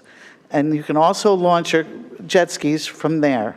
I don't see why, in any reason, you have to disturb the Dunedin Causeway. That's all. Thank you very much. Thank you. Thank you, Donna. Okay, Nick Waddle is next, and on deck is Michelle Birnbaum. Good evening. My name is Nick Waddell, 29703 U.S. Highway 19 in Clearwater. As I mentioned, my name is Nick Waddell. I'm the general manager of Cycle Springs Power Sports, a division of the Dimmitt Automotive Group. Dimmitt is a 4th-generation automotive group that has served Pinellas County for more than 100 years. If we've learned anything over the past 6 years, it is how deeply people value community, relationships, and shared experiences. We have also seen how easily isolated experiences can shape perceptions of a much larger group. As you consider the future of personal watercraft access to the Dunedin Causeway, I respectfully ask you to consider 3 things. First, please consider the community. This is a group of people connected by a shared love for the water. In my experience as a business leader, father, husband, and friend, I have often found the strongest sense of community in contributions that receive the least attention. During my time at Cycle Springs, I've personally watched members of the community step up to serve both the greater community and one another. We have hosted cleanup rides involving 30 to 50 personal watercraft and multiple boats, where participants spending the day collecting trash from islands, waterways, and beaches. When given the choice, I will always support opportunities for people to lead, serve, and strengthen the communities that they value. Second, please consider the value of shared experiences. Culture focused on positive experiences and the relationships those experiences create is important to the health of our community. Shared moments connect people, foster belonging, and create lasting joy. As Maya Angelou said, people will forget what you said, people will forget what you did, but people will never forget how you made them feel. For many families, access to the water creates those meaningful moments and relationships. Finally, please consider the actual impact of responsible access. I recognize concerns about safety, congestion, and the conduct of individual riders. Those concerns deserve consideration. At the same time, the actions of a select few should not define an entire community. I believe the fairest approach is to address specific behavior through clear expectations and individual accountability while preserving access for responsible riders. In closing, personal watercraft also provide a meaningful economic benefit. Last year, Cycle Springs generated more than $9.6 million in new personal watercraft revenue and more than $1.8 million in pre-owned watercraft revenue. Those transactions produce surtax and county fees that support programs including marine turtle protection and Save the Manatee Trust funds. We're also investing in more than a 30,000 square foot of new retail and service facility on US 19, supporting jobs, workforce, spending, local suppliers, permit fees, property tax revenue, and surrounding property values. The issue before you extends beyond the sale and servicing of personal watercraft, however. It is about whether responsible riders can retain access to the water and the experiences that build community. If you take one thing away from my comments tonight, I hope it is this: supporting responsible access strengthens community, builds unity, and fosters a sense of shared pride in the place we're fortunate to call home. Thank you, Nick. Thank you. Appreciate that. Michelle Birnbaum is next. Before you start, though, Michelle, if you don't mind, I've got 2 waves. Christine Karika Carter is waving, speaking, but is against, and she's from Tampa. And then I have Carter, who's also from Tampa, who's waiving speaking. Okay, so now we go to Michelle. And what did Lewis? Against, sorry, against, yeah. Michelle. Hi, good evening. Michelle Birnbaum, 330 Promenade Drive, Dunedin. The reason I'm here tonight is that when I moved to Dunedin, I found that this community treasured its wild places. And one of those first wild places that I saw had been rescued was Hammock Park. Hammock Park is an incredible environmental treat where you can walk through giant oak paths with the moss hanging. You don't hear the cars or the noise surrounding. After I moved to Dunedin, I worked with the city of Dunedin to help preserve the Gladys Douglas property, to protect the rosemary bushes, which is the only place that they grow in any significant portion in all of this county, and the gopher tortoises. And then we have the causeway. When you walk out on that causeway and you sit and you hear the waves and you look up and you see the clouds and the birds and you try to identify each species of bird you see there. You walk that causeway and you meet other people and their families who are enjoying that spiritual joy of that peaceful, beautiful place. It's a refuge for people to recover and explore that world, somewhere you don't see anywhere else in this area. So, preserving what's there on the causeway in terms of the peacefulness and the place where wild animals can thrive, I think is important. And I think that's something we need to consider. We also, when we preserved Hammock and Gladys Douglas, we knew that those events themselves were part of a future, that it didn't stop at the day we made that decision. When we're talking about what's happening along the causeway and we're talking about seagrass, it's more than seagrass.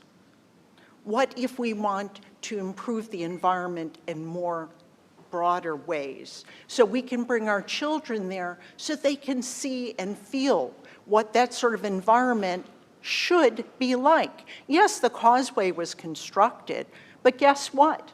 We can plant native plant species.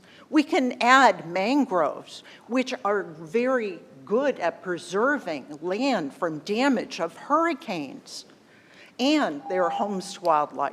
Thank you, Michelle. But I appreciate your consideration. Thank you very much. Stephen Gardino, and then Mike Papapiano is on deck. And after that, Kathleen Seagrove.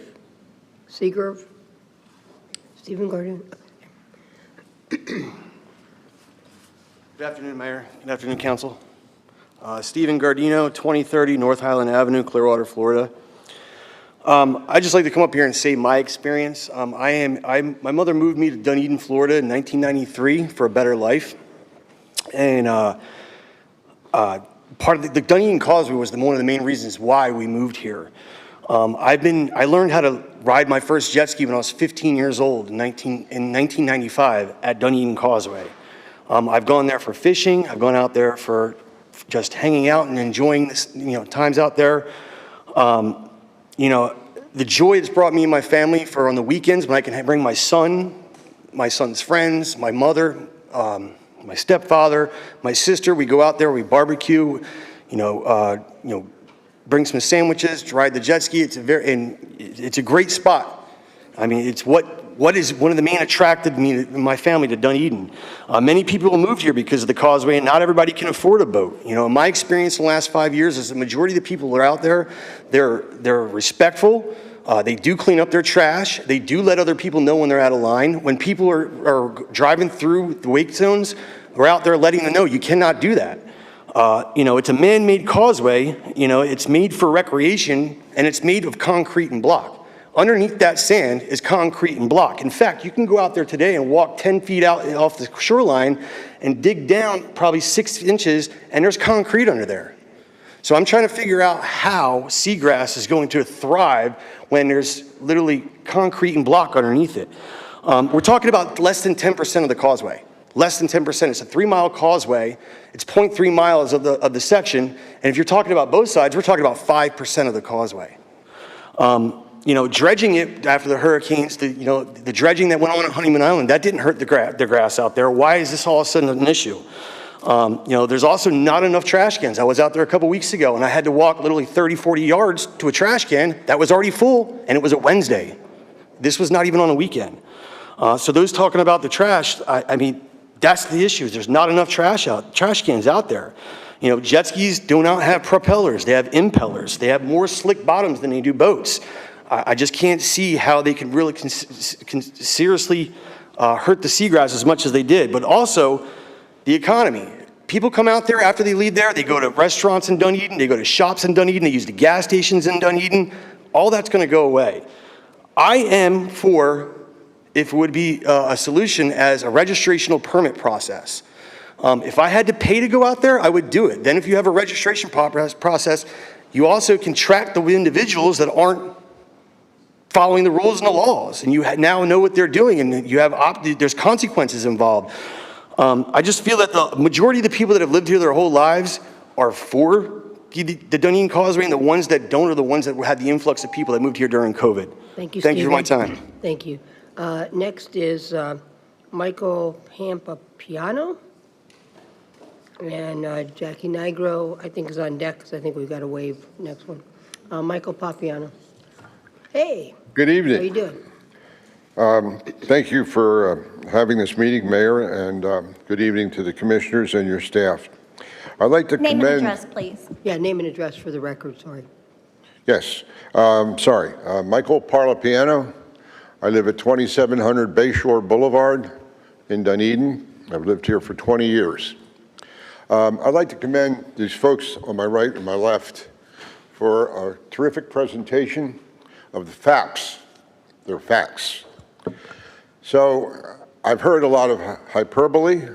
I've heard a lot of statements made tonight from both sides, and everyone has an opinion, and they have a right to it.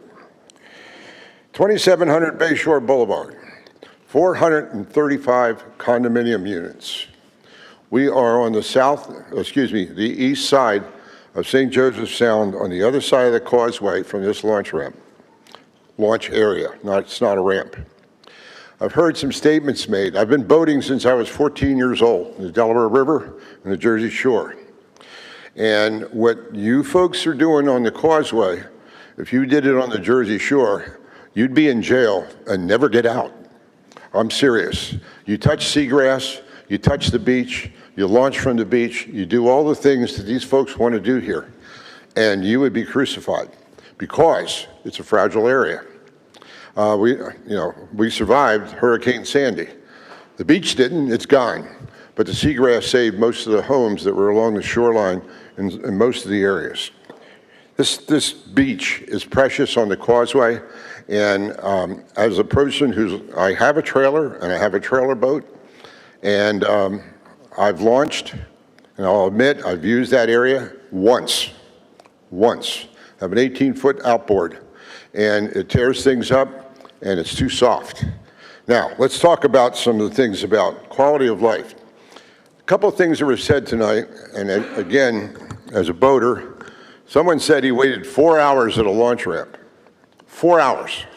I have never waited at a launch ramp for 4 hours, ever. And on top of that, another gentleman said he was running his jet ski 5 feet from the shoreline, and that wasn't a problem. It didn't disturb the seagrass or whatever. Unfortunately, on the south side of the causeway, that's an offense. You can't do that because there's buoys there that direct you away from areas that are manned by or used by swimmers and boaters and other things. One more thing, and I'm going to close. I only have 30 seconds left. We have 1,000 feet of mangrove and beach at Mediterranean Manors. We spend $89,000 a year to maintain that. It's really nice to watch the sunset from our 4-acre park with pine trees and everything until 6 jet skis come ripping through there at sundown. This launch area is used by many people. It's very close to our cove, and we have problems there with that. Thank you very much. Thank Appreciate you. it.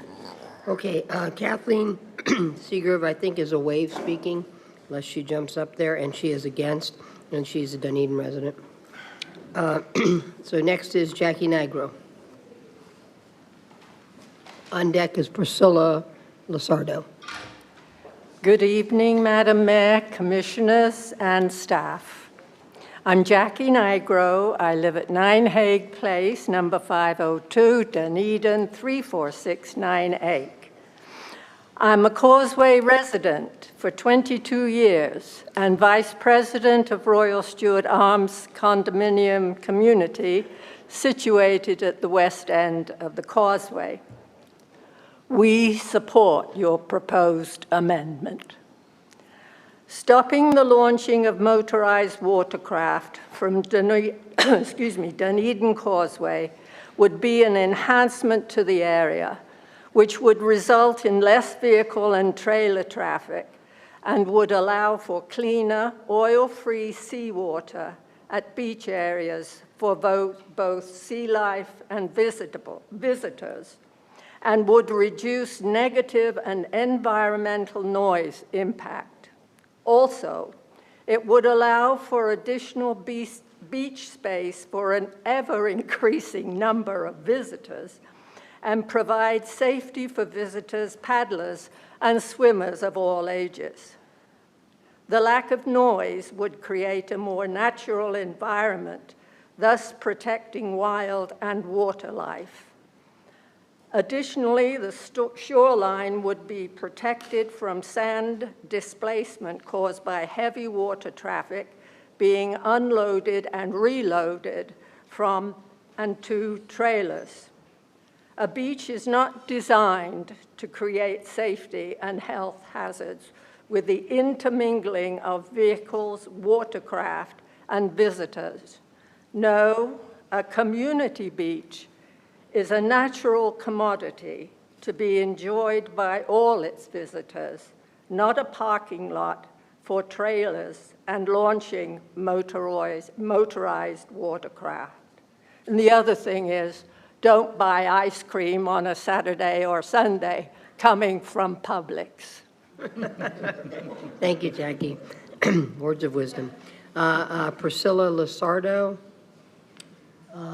she said she was undecided about speaking, I guess, so she is voting against. So again, Priscilla Lasardo? Oh, you are here. Do you want to come up? I want to speak. Okay, so she is against, though, correct? Where Okay. she live? Newport Richie. Okay, Dave Pauly would be next.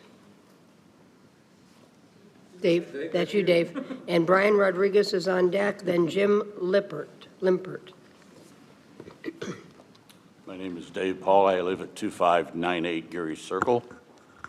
Good evening, Mayor, Vice Mayor, and Commissioners. I'm here this evening to extend my support for the amending Ordinance 26-08 concerning the launching of motorized watercraft from the Dunedin Causeway. My reasons are very similar to many that support you on this issue. This I won't press forward with my list. Decisions when involving large groups of people I know are very difficult to make. You have not approached this as just a good or a bad issue. You searched for facts and logic, and staff heard and put together those for you. You didn't rubber stamp this issue, and this, I think, is evidenced by the statistics and facts you had brought forward as support. I'm here to tell you that I'm most impressed with the time-consuming and considerate manner in which you approached and justified your position. I think you all have made every effort to support your findings with an open mind, and I want to extend my sincere thanks for your professional and honest approach on this issue. I hope each of you will support this amendment. Thank you. Thank you, Dave. Brian Rodriguez is next, and on deck is Jim Limpert. Limpert, what is it? Okay, Limpert. Brian, okay. Name and address for the record and 3 minutes. Brian Rodriguez, 7421 Donegal Street, Newport Richey, Florida. I wasn't going to speak, but called me inspired. I'm kind of weary, though. Almost every person on this side of the spectrum who's against this ordinance has called for compromise, and not one of these people are calling for compromise. I grew up in New York City. I've been around some major figureheads in operations, and I've personally spoke to Nelson Mandela in the United Nations. Everything came with a compromise. That's how America works. We haven't heard that from this side of the spectrum. We're just sitting here saying, okay, things need to get done, things need to get changed, and I understand it. I was the dum-dum on the ski messing around, and I learned my lesson. And from that point forward, I taught, and that's how it works. We mess up, we learn, and we fix it. That's how I teach my children. You mess up, you own up, and you move forward the proper way. That's what we got to do here. It's not right to cut everybody off of that access to a man-made bridge. It doesn't make sense. Seagrass is not in effect there anyway. It's 200 feet. They have a lot of foot traffic on the other end of the bridge. The traffic's not going to stop. They're building more and more condos on the other end of the side anyway. It's not going to get any better. It's okay, it's what we deal with. That's what the price of moving to Florida is. It's okay that this has come to attention. We do need to be, I want to say, more reliable when it comes to cleaning up the trash, because we've all been part of it, and I take responsibility for it as well. And I'm not saying that it's perfect, but it's gotten way better. The amount of people that I've talked to, that I've met, has opened my eyes to the way life could be since moving from New York City. And it doesn't make sense why we can't meet a compromise somewhere. It does make sense for there to be some sort of a toll for us to be there, to bring some money into the community so that things like this can be addressed in future areas. There's no problem with that. We do that at Sunset Beach all the time. It's $100 for the whole year. Nobody's going to argue about that. That's a good amount of investment for the community. And we all, focus. It's not just about jet skis. It went from motorized vehicles to jet skis. It doesn't even make sense. The topic has shifted to jet skis only about 50 times already. I operate jet skis. I also want a big boat. I spend most of my time saving boats at the boat ramps. Trust me, I bled for boats that not even got a thank you for. I own jet skis. We could work together. It doesn't make sense to argue when we got each other here for a reason. We have to be a community. This isn't about building walls. It's about building relationships and bridges. We could come together out of this better. We don't have to be separated on it. There could be a compromise. Thank you. Thank you, Brian. Jim Limpert. And on deck would be Rich Mastroberti. Okay, this is Jim? Oh, are you Jim? I'm Rich Mastroberti. Okay, but do we have Jim here? I want to make sure we have Jim here. No? Okay. He is Dunedin, and he is 4. Well, looks like he's 4.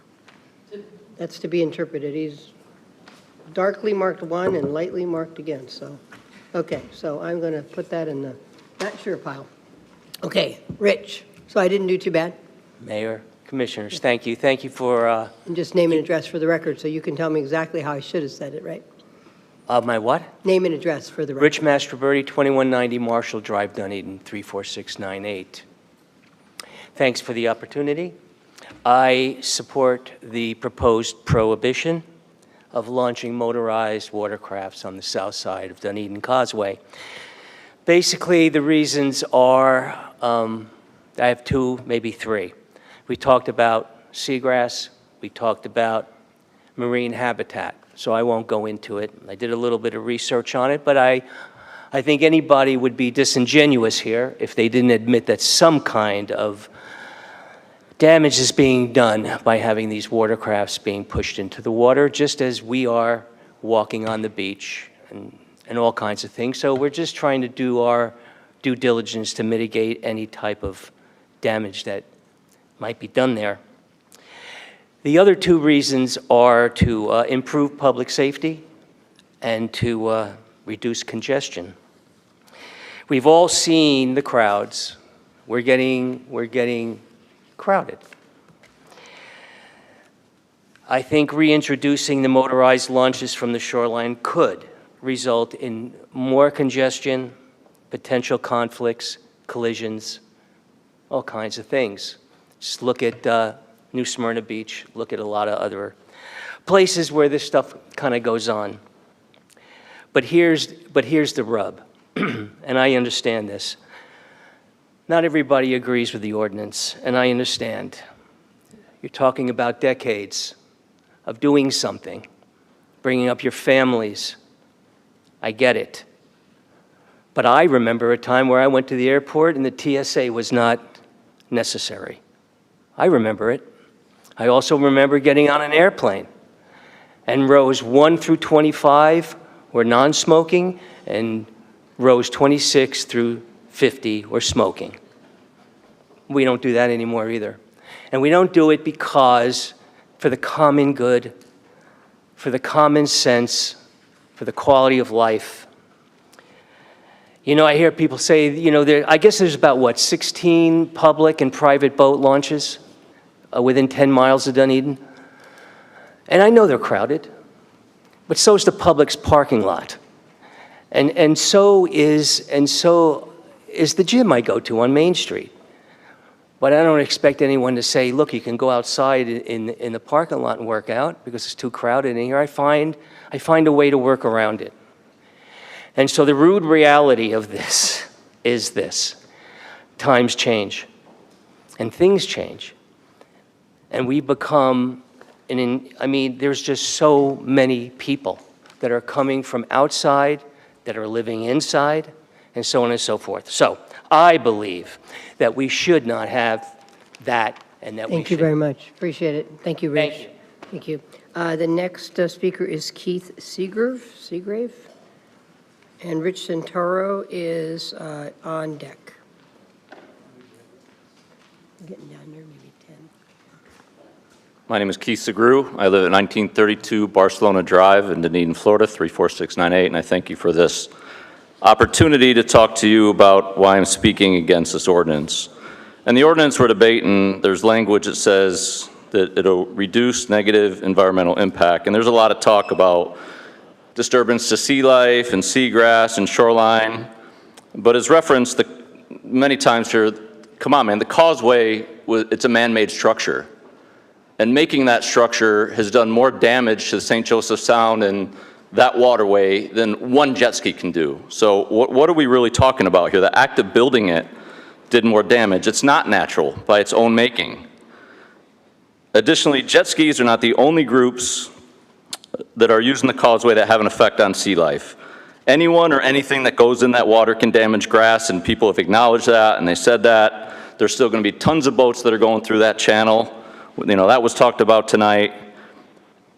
And there's going to be people swimming, kayaking. All that has an impact. If you truly want to return to that natural state, if this is really about the environment, in my opinion, you can do one of two things. Prevent all people from going in the water, or tear down the causeway. And I know that sounds absurd, but that absurdity is how absurd it is that I think that you are just singling out one group that clearly has a lot of people here that find enjoyment using jet skis on the causeway. There was a gentleman that was talking about this, but there's studies that are public record that show you can focus on reducing millions of gallons of pesticide and herbicides into the lawns that go into the waterways, including the grass around the causeway, that have a better impact on the environment. But you know what? We did build the causeway, all right? We did it. And it's a causeway. It's not a beach. It's a man-made road to one of the most beautiful beaches in the world, and I think we'd all agree on that.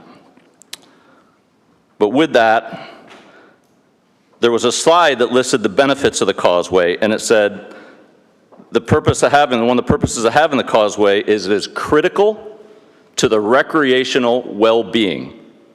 And if that causeway is critical recreational well-being, that should be for all people that come here and support, not just people that feel enjoyment should just be walking or kayaking or swimming, or it should be quieter. It should be for all people, and I think there's clearly a reasonable number of people that have demonstrated that we get enjoyment out of it.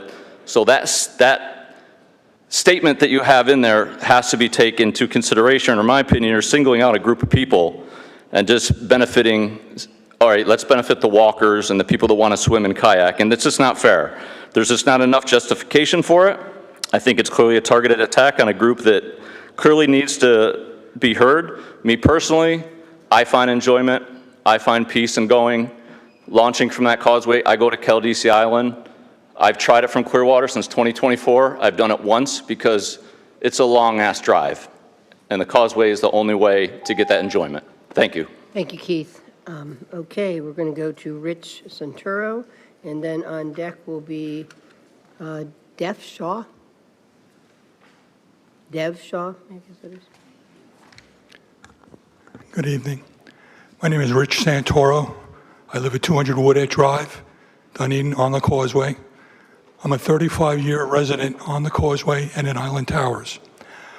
I support your ban, but that's the easy part here. I want to ask everybody, how did we get to this point where you have to ban these people? Being on the Causeway that long, I noticed that there was definitely an increase in jet skiers just beginning with COVID. A lot more people came into Dunedin to use the Causeway. But you guys let it happen. You didn't take a look at what was going on out there for the last 4 or 5 years. And now we're here banning these people, which for different reasons is probably a good decision. But I think to a certain extent, this could have been avoided. It's tough enough to let these people and the folks that live in the neighborhood deal with the traffic, right? That's part of the problem. But the other part of the problem of the Causeway, even way beyond jet skis, is the inlet itself, the lack of law enforcement, the lack of a speed zone, the lack of a wake zone that tears up that Causeway. That's one part of the problem. The other part of the problem, and correct me if I'm wrong, the city of Dunedin and Pinellas County share the responsibilities of that Causeway. The question is, for the last number of years, I've watched, I think it's been Pinellas County constantly repaving both sides of that Causeway. Now, we heard about turbidity in the water and jet skis causing that problem. Maybe, but I got to tell you, every time we put that dirt on that Causeway on both sides, guess where it winds up? It winds up in the water due to the wind and the rain. And if there's a problem with seagrass, the jet ski guys aren't the only ones causing it.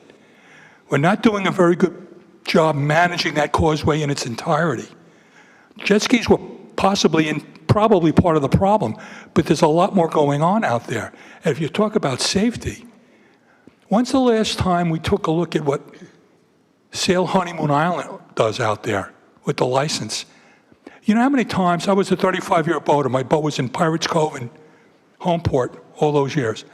You know how many people I pulled in out of the channel that were renting the kayaks because they fell in the water for different reasons? Maybe a jet ski went by them, maybe probably a boat went by them. There's no complete oversight or plan for the Causeway. What we're talking about here is just a symptom of the Causeway, not the cause of the illness. Not at all. This place has to get managed better up there, and I see it every day. I'm on that Causeway every morning for the past 35 years, and it's gotten dangerous. It really has. And what we talked about here is just one of the symptoms. It's not the complete disease up there. So I'll back the ban, but there's a lot more work to be done, and it's got to be done in its entirety. Thank you, Rich. You're Appreciate it. Okay, Dev Shaw. Dev Shaw.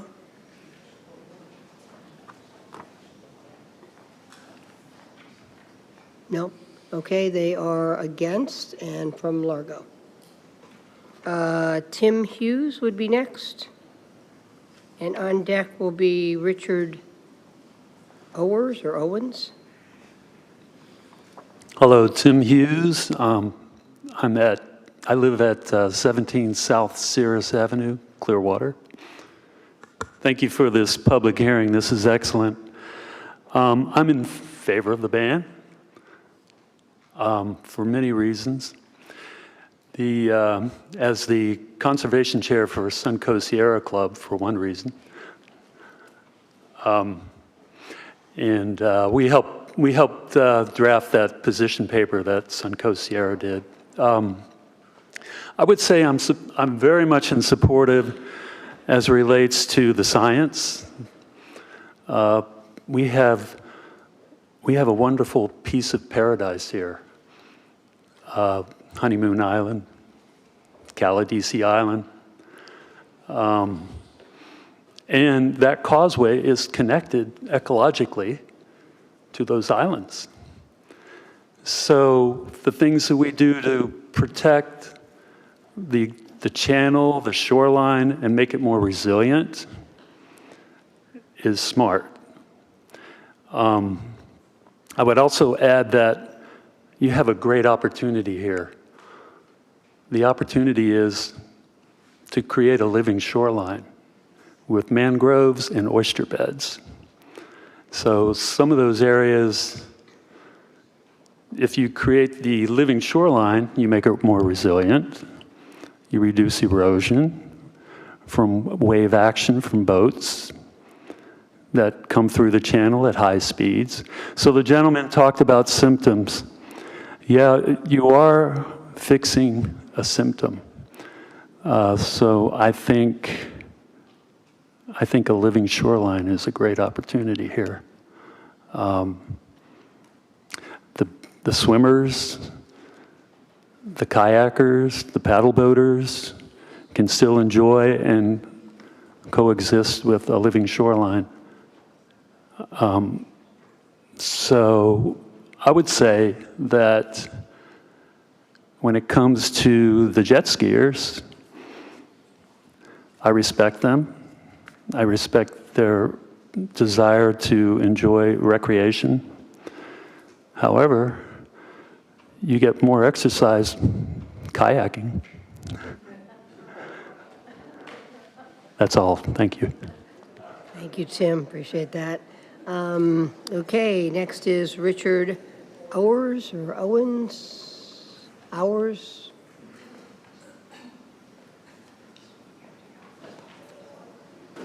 Is he here? Okay. No, but okay, I guess not. Okay, and Richard is against, and he is from Dunedin. Okay, next is Richard Scott.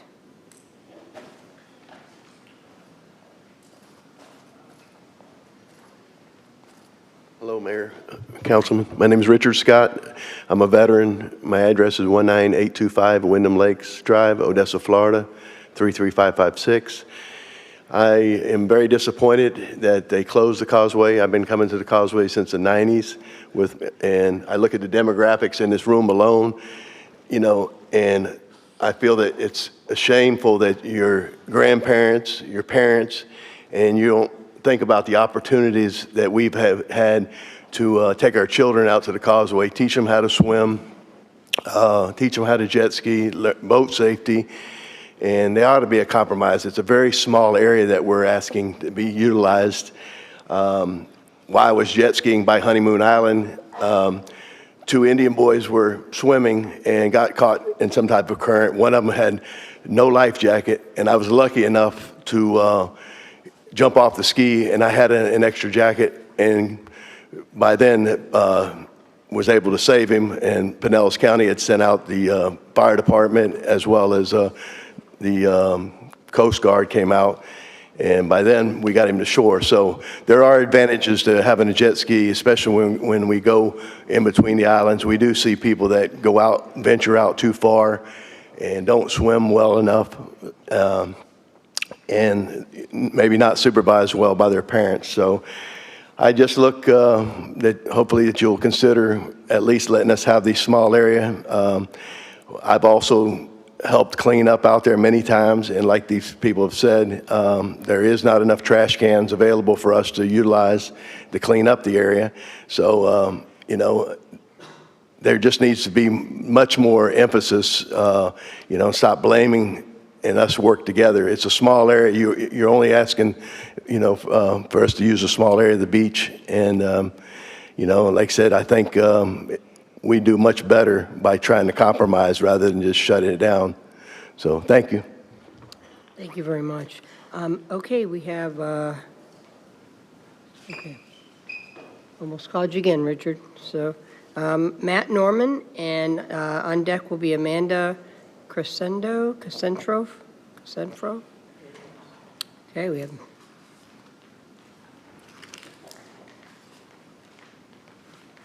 Long wait, right? Yeah, that's all good. I'm glad I made it. All right. My name is Matt Norman. I live on 2373 Mangrum Drive in Dunedin, in Fairway Estates. Good evening, Mayor. Good evening, Mayor and Commissioners. My name is Matt Norman. I'm a Dunedin resident, a small business owner, and someone who has spent the past several weeks reading just about every public document I could find related to this ordinance. I support protecting seagrass. I support improving public safety. I support responsible stewardship of the causeway. But I respectively do not believe the city has demonstrated that permanently eliminating motorized launching is necessary to achieve these goals. The question I keep coming back to is this: if motorized launching has been causing unacceptable environmental damage for years, why hasn't this proposal been brought forward in 2022 or 2023 when launching was actively occurring? Instead, it was proposed after hurricane damage had already closed the launch area. That timing alone tells me this deserves a more thorough, evidence-based review before making a temporary closure permanent. I also searched the public record for measurable answers to some very basic questions. How much documented environmental damage came from lawful launching within the designated corridor? How much measurable seagrass recovery has occurred? How much of the parking improvement resulted from eliminating launching versus the fact that much of Dunedin Causeway has remained closed to parking since the hurricanes? How many sheriff incidents actually originated from lawful launching rather than unlawful operation on the water? I couldn't find those answers. My concern isn't simply the outcome, it's the process used to reach the outcome. Good public policy doesn't begin with a preferred solution. It begins by clearly defining the problem, gathering objective data, evaluating reasonable alternatives, and then choosing the least restrictive solution that accomplishes the public's goals. I also believe there are a number of targeted management tools that deserve objective evaluation before permanently eliminating public access, whether those include modifying the launch footprint, user fees, permits, additional enforcement, speed management, or other approaches. I simply do not believe the city has demonstrated those alternatives were fully evaluated. I recently read another article involving the proposed downtown open container district. The city's response there was to study the issue further, evaluate what other communities have done, and bring additional information back before making a decision. I respectfully believe this ordinance deserves the same level of careful analysis. I'm not asking you to preserve the status quo. I'm asking you to make sure the public policy process is as rigorous as the decision is permanent. Please slow down this process, gather the necessary data, evaluate reasonable alternatives, and make the decision based on measurable evidence. Thank you for your time. Thank you, Matt. Appreciate it. Okay, next is Amanda Crescendo. I'll let you help me with that. All right, I'm Amanda Crescenzo. I live at 1101 Jack Mar Road in Dunedin. I am in favor of the ban. I think what people forget is that we've had multiple departmental meetings, many committee meetings. This has been occurring, like these discussions have been across many different groups with the city for more than a year, more than 15 meetings. And it kind of focuses on resiliency. And I know that, I'm a small boat owner. I can't afford a big one. I can't afford a slip. But there are times when you have to look at what changes in the environment and resiliency. I think it's been too long since we had Helene, knock on wood. We don't want another situation like that, but we have to think about, we may not have the causeway. We may not have, what we see today without thinking about more important things like a living shoreline to protect that for everybody. So we may give up the small vessels, we may give up the jet skis, but we might have an environment where we have people of all abilities being able to go to a beach that you can drive up to, that you can park and spend time with your family. And I think that's more important than the instant gratification of me getting out there on my John boat or somebody on a jet ski. We need to have the data to back up what the city and committees have presented, saying that, yes, these vessels will damage the environment. I have yet to see anybody come at us and show that there's a good reason to have motorized vessels on the causeway. So with that, I hope that you do continue on with this ordinance. Thank you, Amanda. See, it looks like you brought your little one so they can learn about civic engagement tonight. Yes, So Frankie that's good. Crescenzo. That's good. We have a few in the audience, so that's good. Thank you. Thank you. Okay, the next one is, well, it's unclear. So is Sam Monarch, undecided, and I guess undecided about speaking, so they must have gone home, so I guess they made their decision. Okay, we're going to go to two that just got submitted. Andy Hodgen. Okay, Hodgen, okay. Hello, thank you for having this open meeting tonight. I've been listening for a while. Andy Hodgen, I live at 16404 Nicky Lane in Odessa, the furthest I've ever lived away from the water. I grew up in St. Pete. I was born in the Bahamas, grew up in St. Pete, lived in Florida 50 years. 4 years in the Bahamas, 6 years in the Navy. I've been coming out to the Dunedin Causeway for the past 15 years. And in that time, like you said, it was initially, you could launch the whole causeway. And you showed some numbers up there. 2019, I believe it was, you reduced the launch area to the easternmost portion of the beach. It's about 300 to 400 yards, from what I could observe doing some Google Maps research. The two biggest bullet points I think have been talked so far is the environmental impact and the safety concern. From what I've looked at, there are two major internal combustion exclusion zones behind Honeymoon Island and Caladesi Island, about 2,000 square acres. The Dunedin Causeway is about 28 to 30 acres of slow to no wake zone, seagrass beds. Our area, launch area, is 5 to 7 acres. The personal safety, the safety issue going up and down the causeway, that channel going Hurricane Pass is a major thoroughfare for vessel traffic. And you're equating people paddling and kayaking across the channel there to taking mopeds across the interstate. It's not a good idea, but it happens. It's allowed. Safety is everybody's concern. It's an individual responsibility. I've been boating more than 42 years of my life and jet skiing more than 35 years of my life after returning from Desert Storm. I bought my first jet ski in '91, and it's a passion. I grew up fishing, respecting the environment, mostly catch and release.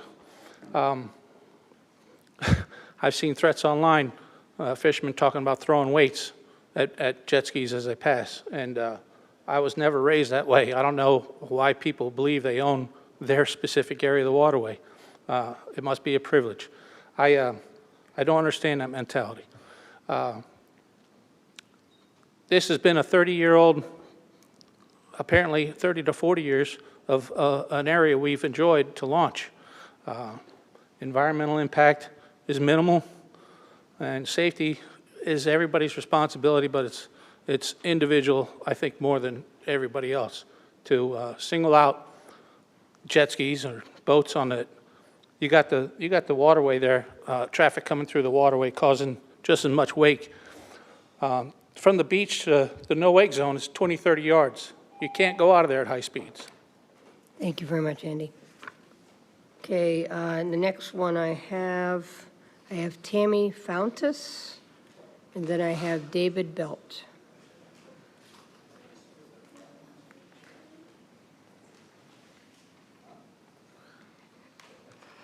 My name is Tammy Fountas, 2196 Colonial Boulevard, Palm Harbor, Florida, 34683. I wasn't going to speak here today, but I changed my mind because there's something that has not been brought up. Yeah. I've lived in this area for over 50 years. We grew up on the water almost every weekend, fishing, skiing, boating. I can't remember when my family not owning a watercraft. Our best times with family was on the water. Father's Day, Mother's Day, 4th of July, on and on. I lost both my parents a few years back. My dad unexpectedly, my mom to dementia. We would lodge at Dunedin because it was much easier to be there for her to get on board a watercraft than it is any boat ramp. What I'm asking you is consider those who are physically or mentally unable to use a boat ramp because of safety concerns, but still want to enjoy the activities they love to do. Taking away the causeway will be taking away family time that is extremely important to those we love the most.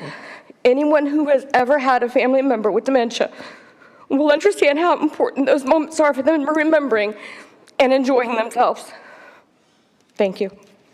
Thank you, Tammy. David Belt.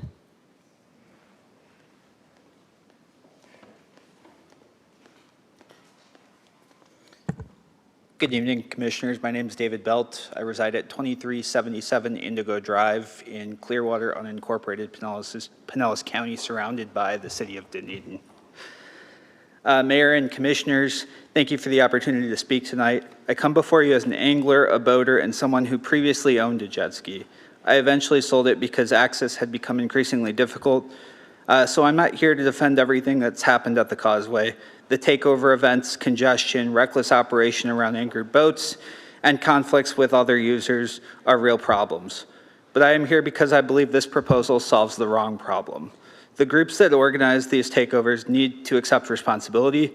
They may argue that many of their members operate responsibly, and that may be true, but organizing large-scale events that overwhelm a confined waterway is irresponsible in and of itself. Those events have made it difficult for anglers, families, boaters, and everyone else to enjoy a public resource. Public waterways should not become the exclusive playground for one user group. What concerns me just as much is how we got here. For more than a year, residents were told the causeway closure was driven by storm damage, maintenance, and county issues. The city repeatedly pointed to the county. Today, however, it is clear this has really been about managing user conflicts and certain types of recreational activity. If that was the real issue, residents deserve to hear that from the beginning. Public trust depends on transparency. Residents may disagree on the solution, but they deserve an honest explanation of why decisions are being made and what alternatives were considered. This also isn't simply a Dunedin issue. The waters are a state of Florida resource, and the causeway is supported through state, county, and local funding. Restricting one of Pinellas County's major access points doesn't make demand disappear, it shifts it. It impacts anglers launching skiffs and john boats, families launching small boats, responsible personal watercraft owners, and every other public ramp in the county. These decisions have regional consequences and should be approached with regional planning. Instead of a blanket ban, I ask you to target the people actually creating the problem. Ban commercial activities associated with these takeover events, including organized promotions and rental operations, limit launching to 2 vessels per vehicle to discourage commercial abuse, and create county resident access permit so the people who fund and rely on these facilities retain access while generating revenue for enforcement. Finally, if safety is truly the standard, then it needs to be applied consistently. I've personally assisted in rescues in that inlet and have firsthand respect for how dangerous it can be, almost drowning there myself as a swimmer. Inexperienced kayak paddleboard rentals crossing that channel deserve the same scrutiny as motorized vessels. Safety cannot be selective. As an angler, I care deeply about protecting our seagrass and fisheries. The answer is to enforce existing environmental protections where damage actually occurs. Jet skis operating recklessly behind Caladesi Island. Thank you, David. Okay, I do not have any more cards. If there's anyone out there that still wishes to speak, you may come forward. Name and address for the record.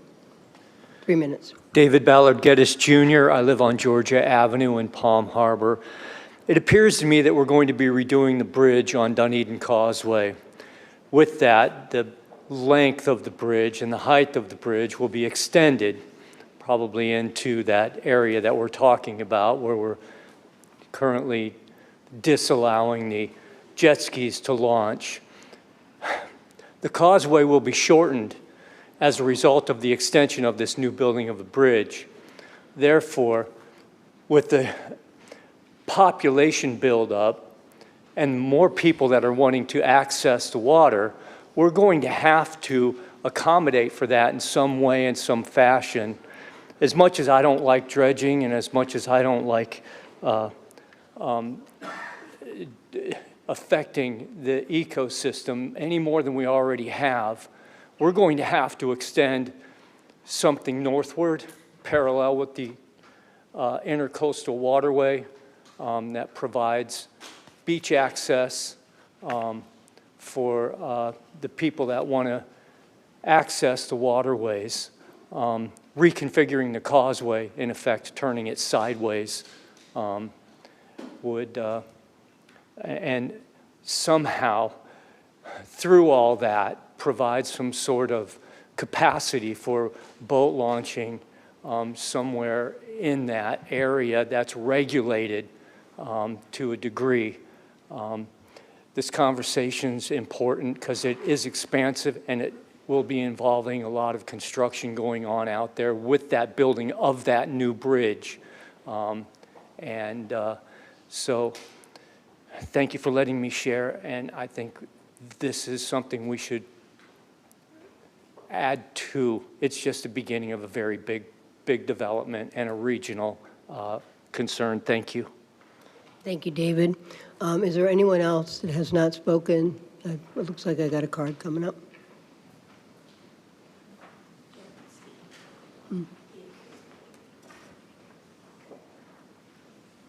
Oh, waive speaking, Bill Bragg, Dunedin, against. Okay, again, is there anyone else in the audience that would wish to speak on this issue? Okay, seeing no one, I am going to close the public input. And I think, fellow commissioners, we have, I think what we still have is if there's any questions that we have now that the citizens have provided their input, we're going to need a motion and we're going to do commission comments, and we can certainly have discussion as well. So, but in the meantime, I think it would be appropriate to take a short break, okay? And we will be back shortly.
Okay, we're going to call the meeting back into order. We're going to call the meeting back into order. We can get the lobby in order too, or close the doors, whichever they want. I do want to say that that was a long time, a lot of comments, and I know most people aren't here, but they might be turn it in to see what happened at the end, tune in if they went home. But I very much appreciate that I asked for respect in the beginning, and everybody gave it. Everybody on both sides gave it, and right, let's do that. And it was also brought to my attention that because we had kids here, what a great example that is. No matter how this goes, that's a great example for civic engagement. So, okay, let us go back to our item, and I am going to see if there's any questions, additional questions following the input that anyone would like to ask staff, and I'll start with Commissioner Sandbergen first. Tony, this would be for you. It came up a couple of times about possibility of making this into a revenue stream. I even heard about a guardhouse. Is there anything that you could think of? Is there any way we could make it where these guys continued, but we were able to collect money? Thank you, Tony Mulkey, Parks and Recreation Director. I think it would take a lot more examination because you'd start to trigger a lot of elements. If we did an organized boat ramp, you'd have accessibility standards, you'd have potential core review because you are launching into the navigable. So it's not as easy as just come on in, pay me, and then go launch. There's a lot more to it, is what you're saying. Correct. If we formalized the boat ramp process, it would have to go through a much larger planning process. Okay, and the last thing, I believe I heard within the last 24 hours, there are multiple vacancies in the marina. Could someone rent a slip for their marina, for a jet ski? Is that illegal or not? For jet ski, I don't believe so. I believe you have to have a minimum, and it has to be a vessel that stays watered. Okay, because when I was down there today, I was actually picturing some of those slips. You know, if a family had 2 or 3 jet skis, they could. So that's something that we would not consider. I don't believe so, but I'd have to revisit that with the staff. Okay. Yep. Oh, that's fine. Yep. That's all I had, Mayor. Thank you. Mayor, may I add? Sure, go ahead. Thank you. In regards to a ramp, though, and an attendant, and charging a fee, the ramp that we have now is not full cost recovery. And we are trying to figure out how to limit access to that. And we're having a difficult time. We're struggling with that in terms of, is it an arm? Is it to have a full-time attendant there to collect a fee, whatever it is? We'd have a really hard time recouping what we spend on it. Okay, thank you, yeah. Thank you. Okay, you're good? Okay, Commissioner Gao, any additional questions? Yeah, just to piggyback on what the city manager just mentioned, I don't want to assume on the cost recovery. And I know that we have some further discussions to make regarding the ramp. But if we can incorporate the jet skis and what that looks like, and if, I don't know that the residents of Dunedin should bear any cost to that through taxpayer money, but if we can ensure a cost recovery and just be honestly be able to tell the public, this is truly what it costs to manage the ramp, and it is what it is, and then let their financial situation guide them. But I'd be... Okay, just a point of clarification, please. Mm-hmm. Mayor, Commissioner Gao, is that, you mean the Dunedin Marina ramp or a ramp? Yes, ma'am. Okay. Yes, Right. yeah, that's a Dunedin Marina. Yes, got it, thank you. Mm-hmm. Well, the thing, maybe I missed it because I'm trying to You did. think through it. Are we talking about, because we are going to do it for residents, potentially. Yes, yes, our intent, as discussed with the Marine Advisory Committee, is when we reopen the ramp, it would be restricted, similar to the model that we have in the marina right now, restricted to residents only, or it would be, you know, in the marina right now, the residents have a slip fee that's very favorable economically for them, and the non-residents pay a higher fee. So it would be one of the combination of the two, but the residents would definitely get priority on the ramp, and they would be able, that priority would be for all watercraft. So that would include jet skis, and the John boats and so on and so forth. But if I'm not mistaken, there's only like 12 or 13 parking spots. No, there Across the are street. actually, across the street, there are lots of parking spots, and really in season, I don't see it filling up. Okay. And we did just enter a new lease with the church. Right. And if I may circle back, Commissioner Gallup, Mayor, because the one thing is that we do have all those figures for the ramp before it closed due to the hurricane, so we can dig those up and tell you. Okay. And that cost recovery for me would also include the rental of the property from the church? Yes. Right, okay. Any other questions? No. I think we got them all. Okay, Commissioner Dugard, questions? I need to understand what our capacity is at the causeway for launch, because there is a capacity element. There's a number of spaces. If we were to be in a full-use situation, how many jet skis and parking facilities and things like that are launchable from the causeway? So we don't have an actual count, but the length of the area of the current motorized watercraft launch is about 1,000 feet. Okay. So depending on how people park, it's dependent on behavior a little bit, but if people were aligned abreast and able to park on both sides. Can you give me kind of a zone, what you think would be there? Maybe 150 vehicles. So that would be, if they had two boats, that would be 300 jet skis potentially in the Sound. That would be accurate. Okay, all right.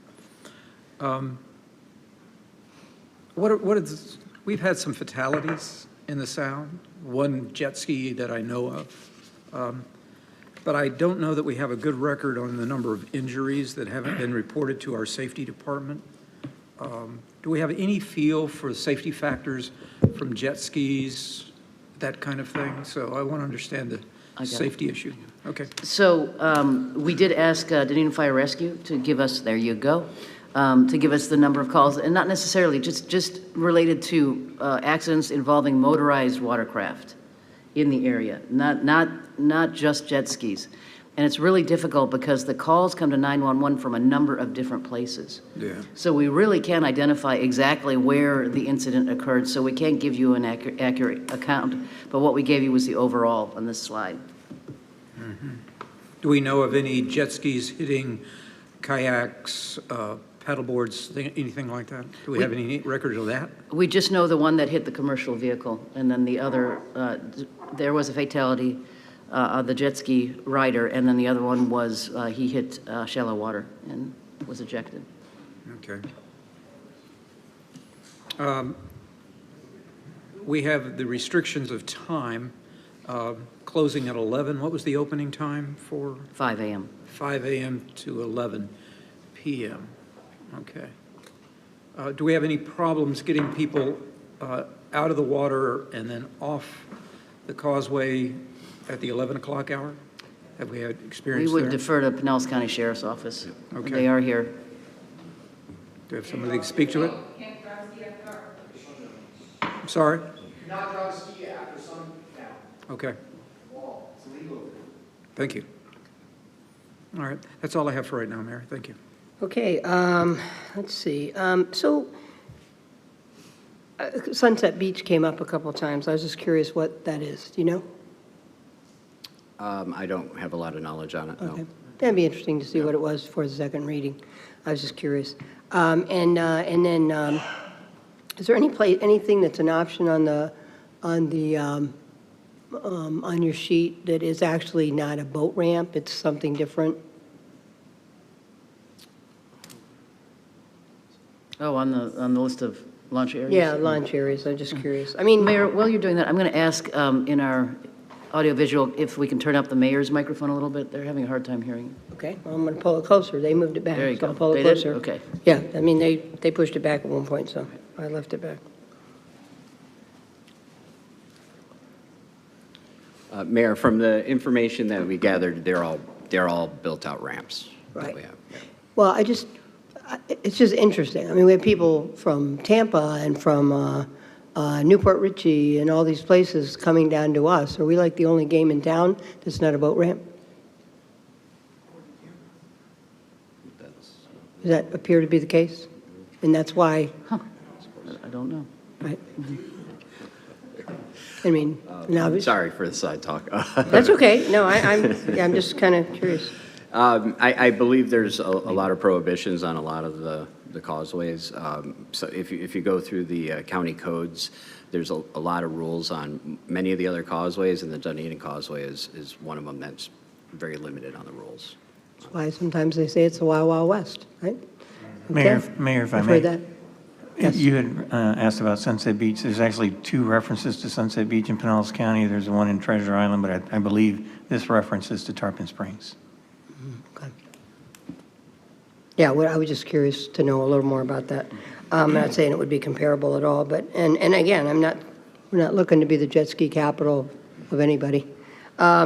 Okay, okay, I don't think I have, oh, I do have one more question first, but now I'll go to you, Commissioner Guard. So, you know, several times people have said, you know, the area hasn't been used, so that's part of why it's come back. And then the comparison of, you know, motorized watercraft versus just the vehicles that go down there on the causeway, you know, the people that go down there on the causeway, the tents that get put up on the causeway. Is there, you know, I'm just asking, I mean, what is the real difference between those two things? So I think it's a magnitude of impacts on some of that. You know, you're going to see impacts from activities. Human activities are going to have impacts on the natural world. I think it's a multitude of factors with the noise, the you know, congestion is, we have a lot of uses out there. And the most impactful use from what we've seen is the motorized watercraft. There is impacts from everything, like I said, but the highest impact is what we're looking at. Okay. And I don't think anybody here has the answer to this question.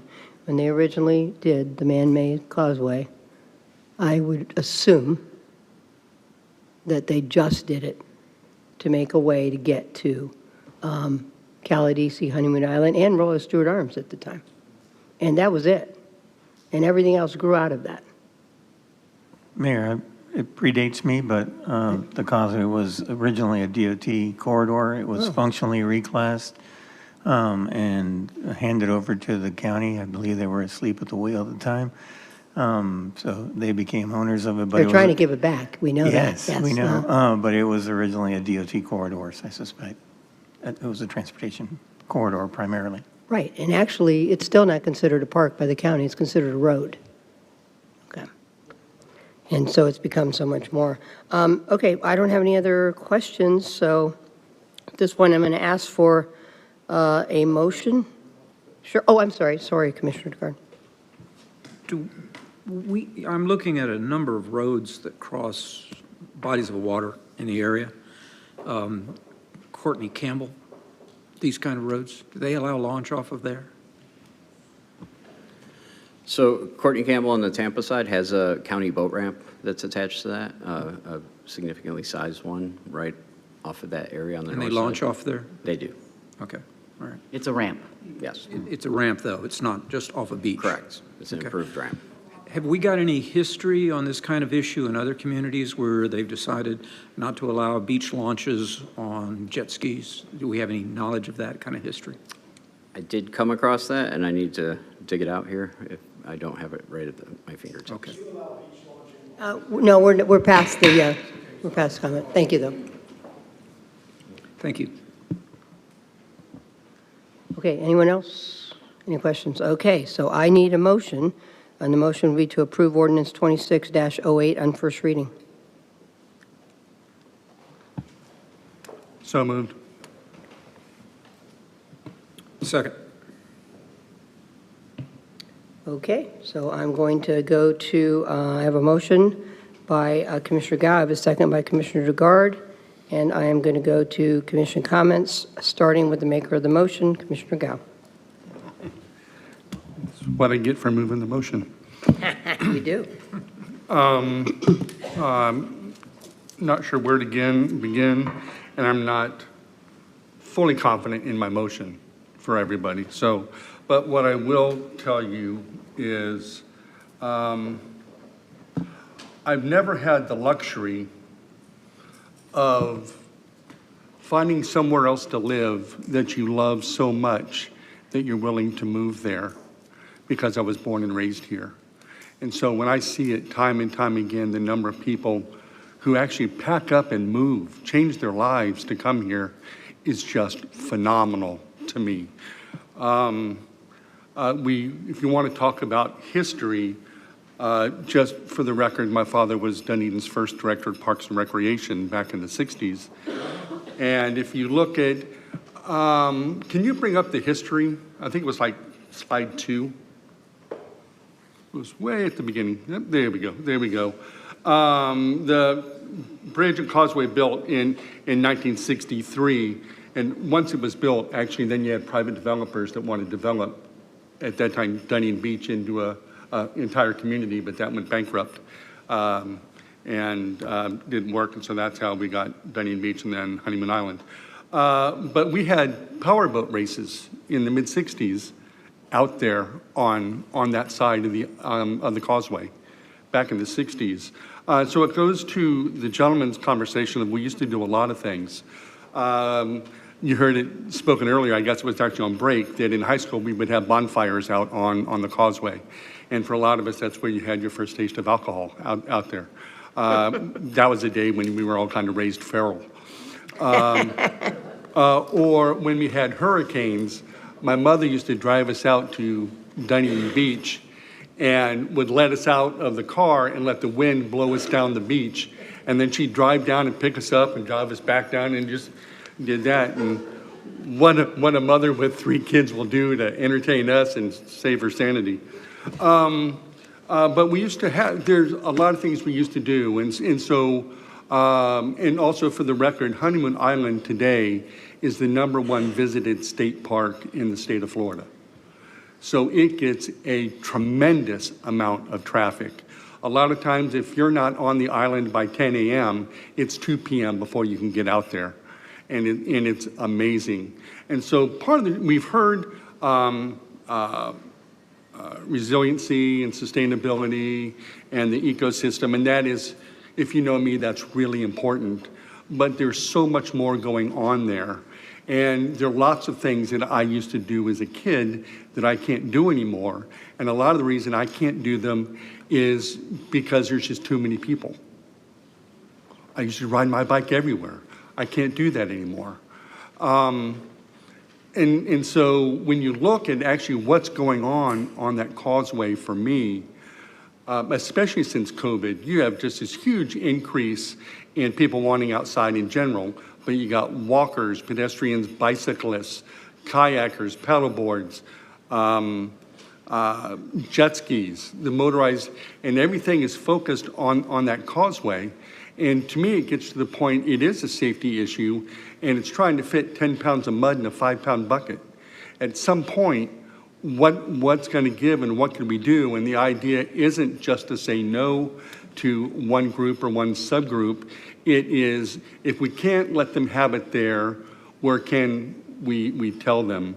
And before I continue on there, I do want to go back to my beginning comment and just let you know, you guys have been amazing. Thank you very much for just being this incredibly representative of what democracy looks like. You guys have been respectful. You've been confident in your words and letting us know how you feel. And that, as a standing commission, we can't ask for more than that. So thank you. But it goes back to,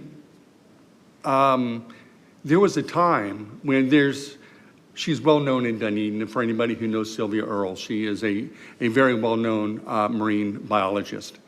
And she talks a lot about the oceans, and she openly talks about, you know, there was a time when we had no idea that we could pollute the ocean. It was just unfathomable. It was so vast and so deep that there was just no way we could damage our oceans. And now we know that's not true. We certainly can be. And so off our coast, we have a hope spot. And you have dead zones throughout the world.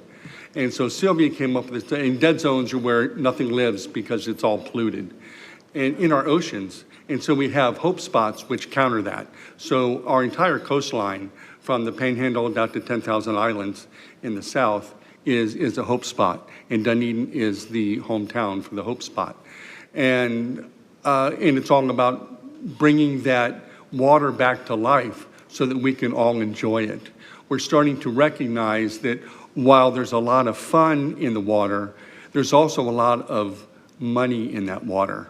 And the more attention we pay to the quality of the water in the estuaries and the seagrasses and the oyster beds, truly what there is to be made out there. We just did a proclamation, 4 months ago on the Rice's whale, which is an endangered whale that primarily lives in the Gulf of Mexico, and trying to save the Rice's whale. So there's more value, and because we've started to pay attention to those seagrasses and ecological points of the water, people are now starting to see it as well. So we have more and more people wanting to see those seagrasses, mangroves, oyster beds, take passive walks there, and we are trying to accommodate everybody. But when it comes back to putting 10 pounds of mud in that 5-pound, population congestion alone is going to drive decisions. We just can't do that anymore. And so that's the reason today, right now, I'm for this ban. But thank you for anybody who has come out against this ban, because it's making us think. And if we can't do it on the causeway, where can we do it? I do find it interesting, especially for those residents that came really all the way from Odessa. That's crazy. Thank you for coming. From Newport Richey, do you know you had to drive along a coastline how many miles? And you're upset about 1,000 feet in Dunedin? It's like, where along that coastline up to Newport Richey are there opportunities that aren't there?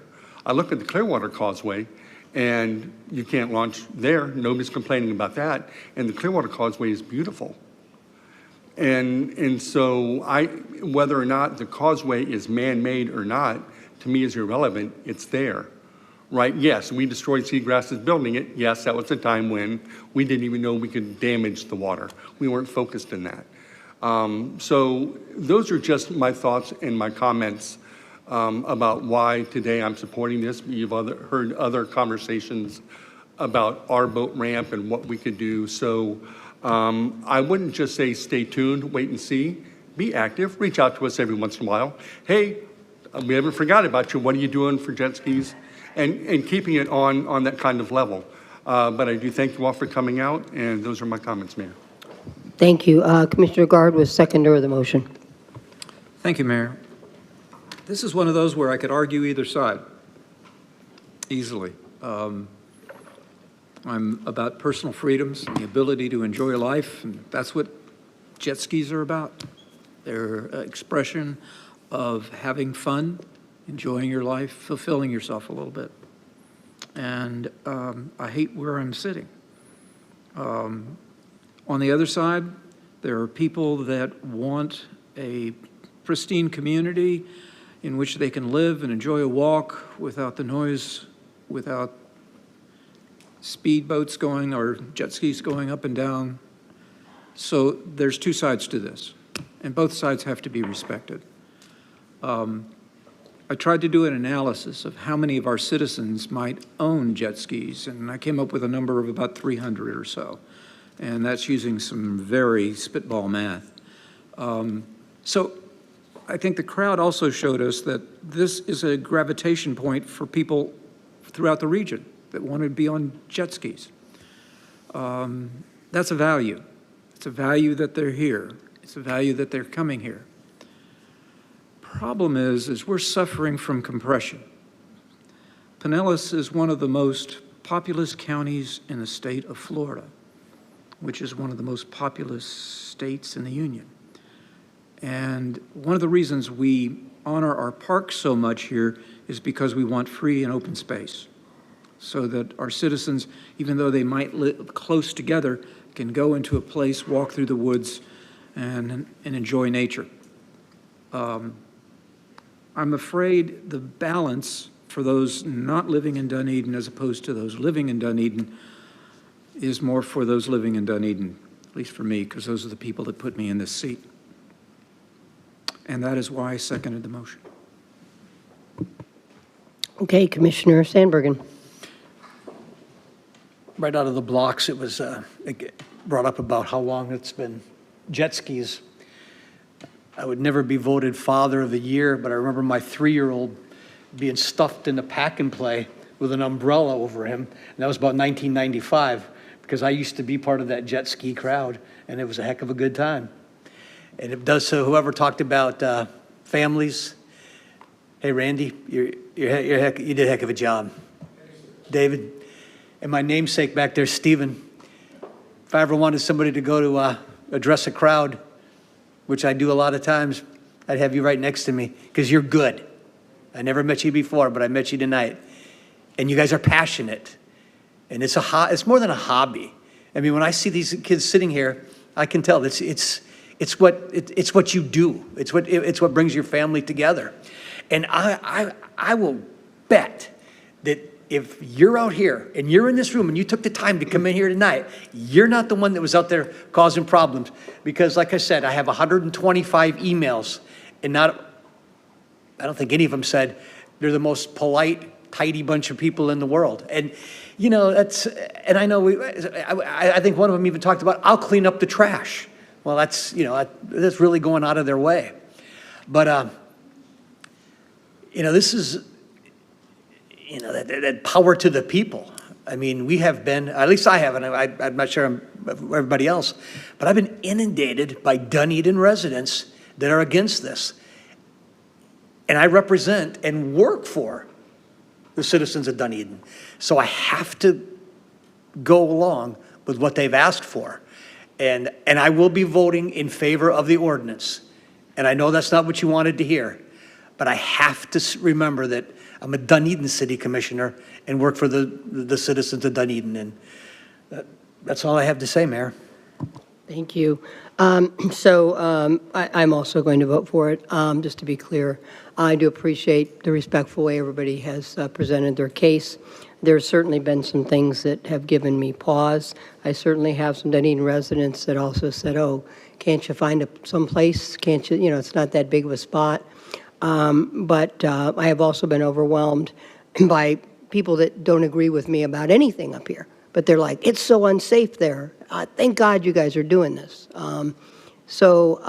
It's tough. I mean, even tonight, the non-residents were about equal to residents. And by far, in non-residents, overwhelmingly did not want this ban, but residents were the majority. They want the ban. By our emails, the latest tabulation we had was 64 for the ban, 18 against the ban. But that's just a small piece of all the other emails and commentary we've had from our residents. I think they're clear. I think that this started with one of our advisory committees who felt very passionate about it.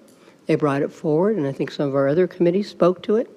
And then as we pulled data, somebody talked about, did we get data? Well, we did get data, and you saw a lot of that data, even including some of the safety issues that got brought up. I mean, but we are a coastal city, and that's number one. Somebody said that. That is number one, what we are. We are not anything else other than that is number one. But I think that, and I think access to the water is really important. I think it's actually a county-wide struggle to make sure we continue to provide access to the water. We're lucky that we are one of the communities that provide visual access to the water along our scenic corridors, which is a great thing because many communities did not do that. I certainly, I really appreciate all the environmental aspects of it. I think that's really important. But for me, more than that, this is almost a safety decision before it's even environmental. There's a lot going on out there. That is the reason it literally is coined at times the Wild Wild West, because there is a lot going on out there.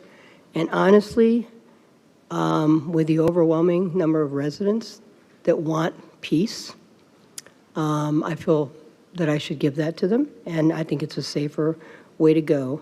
And I think it's just a hard sell when Dunedin has so much, and we do, we have so much. I always say Dunedin residents want everything, and it's our job to figure out how to do that and keep things affordable.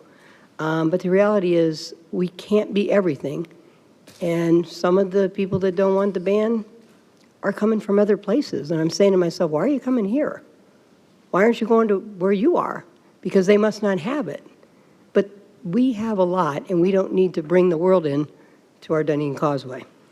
We need to make it what we want it to be. And, but I'm sympathetic, I am, because that is why we're all in Florida, is for the water. The closure because of Hurricane Helene, I think just gave everybody an opportunity to think about it.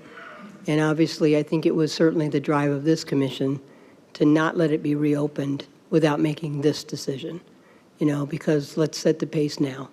And people obviously have found somewhere else to go for the last 2 years, and so it seems like the perfect time to make this call and kind of change the path. I did look up on AI, I admit, about increased jet skis and motorized vehicles, and they have increased drastically. And I will certainly look that up a little deeper between now and the second reading. But in the last 30 years, I believe that's what's changed. That's truly what's changed. I think it's just it's a matter of just the sheer numbers of it. And this causeway can't be all things to all people. So kind of to summarize, safety, compatibility, quality of life, good for the environment, and traffic on the causeway. Again, we have enough issues just with our, like, people close to us, you know, rather than adding more traffic on the causeway by incentivizing other uses for lots of people to come. So I am in favor of this. I am appreciative to the committees and the citizens that have spoken out, and I'm appreciative of everybody's point of view. I respect it. And it is, I do get torn, because I think boat ramps are probably a little tricky with some of these vehicles, and I'm not sure what the answer to that is, and we need to think about that. I'm just don't think this is the place to have it. So so that's my vote, and on that note, we will go to a roll call vote. Commissioner Sandbergen. Aye. Commissioner Dugard. Aye. Commissioner Gao. Aye. And Mayor Franey. Aye, and that motion passes unanimously with a 4-0 vote. Okay. And thank you, everyone. Thank you for coming, and appreciate it. And the second reading will actually be on September 3rd, 2026. So we end that, yeah, so that's about a month away. Thank you.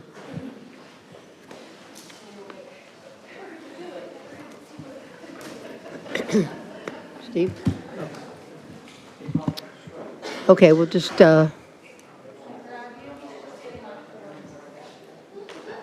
wait for 1 minute, and then we're just going to go on to the next item. We're not going to take a break.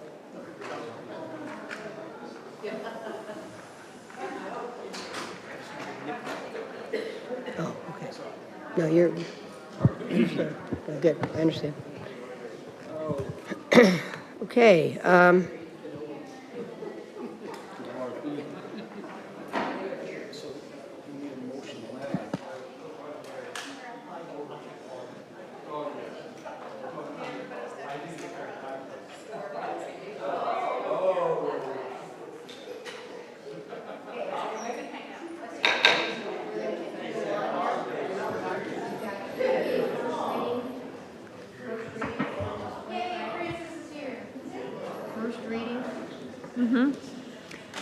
I'm not on. That's why. I'm not on. That's why. We are going to get started. Our next item is first reading of Ordinance 25-02, amending Chapter 111 of the Land Development Code, Historic Preservation. Jen, can you please read Ordinance 25-02 by title only? Sure. Ordinance 25-02, an ordinance of the City of Dunedin, Florida, amending Chapter 111, Historic Preservation of the City of Dunedin Land Development Code to provide for more comprehensive requirements and procedures for properties and structures to be designated as local historic landmarks and landmark sites, amending Table 104-1.1 development approval requirements of the City of Dunedin Land Development Code to provide for approval requirements related to historic landmark and landmark site applications and certificate of appropriateness for historic landmark and landmark site applications consistent with the amended language of Chapter 111, amending Table 104.1.2, notice requirements of the City of Dunedin Land Development Code related to historic landmark or landmark site applications and certificate of appropriateness for historic landmark or landmark site applications consistent with the amended language of Chapter 111 and amending Section 104-20.1 generally to recognize historic landmark and landmark sites consistent with the amended language of Chapter 111, creating Chapter 109 Administrative Agencies, Division 5 Historic Preservation Committee to codify the Historic Preservation Committee as a board responsible for the overseeing of various parts of Chapter 111, providing for codification, providing for severability, providing for conflict, and providing for an effective date. That was Ordinance 25-02, read by title only. Okay, can I have a motion? So moved. Second. Okay. And I'll go to staff presentation, which appears to be Francis, George, Blair Knighting with Kimberly Horn. George is in the background, huh? So he just taking it on. Okay, all right. Well, good evening, Mayor, Commissioners. I'm Frances Leong Sharp, Planner 2 for the city. I'm here along with Blair Knighting, who is our consultant from Kimberly Horn. We do have a brief presentation of the ordinance, so I'll let Blair take it away. I promise it's brief. Blair Knighting with Kimberly Horn. We're here today to talk about the Historic Preservation Ordinance changes, the recommendation. Thank you. Today we'll recap on everything that's happened, and then we'll talk about the final changes, and then we will ask for a motion. Recap, so essentially we've had a series of workshops with the LPA and City Commission. We also had some hearings in summer of 2025. We also coordinated with the state and the National Park Service. So we've been at this a while. So a couple slides, I'll just quickly talk about the recommended changes we're suggesting. We did add a landmark site to the ordinance, to the definitions, so we can clearly define the difference between a site and a building. So you can either landmark the entire site or you can landmark just a feature or a building. And those proposed changes allow the opportunity to designate just the asset and simplifies the COA process. And then we also clarified the notice sections for all applications. We cleaned up inconsistencies in how the HPC processes applications. And then we did make some changes to the COA process. COAs now require pre-app with staff. We clarified how the COAs are processed in terms of the matrix, administrative versus HPC and City Commission. And then we removed the majority of the COAs that the City Commission were reviewing because it was a little onerous on both the applicant and also y'all, you have plenty of things on your agenda. You don't need to review things that the HPC can review. And then we also created an easier flow chart for city staff. So the matrix revisions, as you can see, is a little antiquated, copied and pasted a few times. The current matrix, currently not the proposed matrix, uses changes on how you handle exterior changes to landmarks through that COA process. And the matrix currently requires quite a few things that the City Commission needs to review. And what our revisions suggest is just altering that to put a little bit more on staff review and then the HPC. So you guys really will see the big things like demolition, relocation, things like that. And then I'm going to hand it over to Frances to catch you up. So where we left off since approximately almost a year ago, we have discovered that staff that we would need to submit the draft ordinance to have the state and the National Park Service to review. And so that is the primary reason why there was a delay in between the last time you've heard this at first reading before moving forward to the second reading. And from there, we did receive comments from both the Department of State as well as the National Park Service, and Within that timeframe, staff had worked with both the National Park Service and the state to resolve those comments.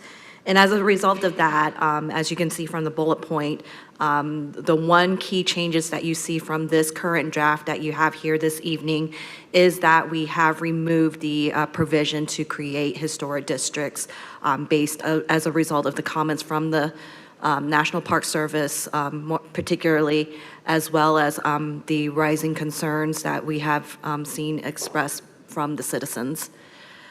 So from there, we revised the draft ordinance and brought it in front of the Historic Preservation Advisory Committee, which will soon be called Historic Preservation Committee, on May 14th and recommended approval. And we also have brought it in front of the local planning agency on June 10th, and they also too have recommended approval of the draft ordinance. And we're here for any questions you may have. Okay, questions for staff? I think I started over here for a long one.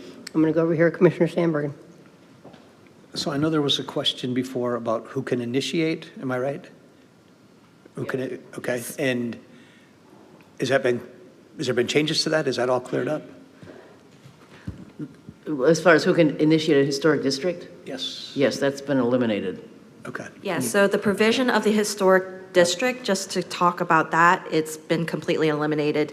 So that is the big change that you see from this draft, from the previous draft that you have heard almost a year ago.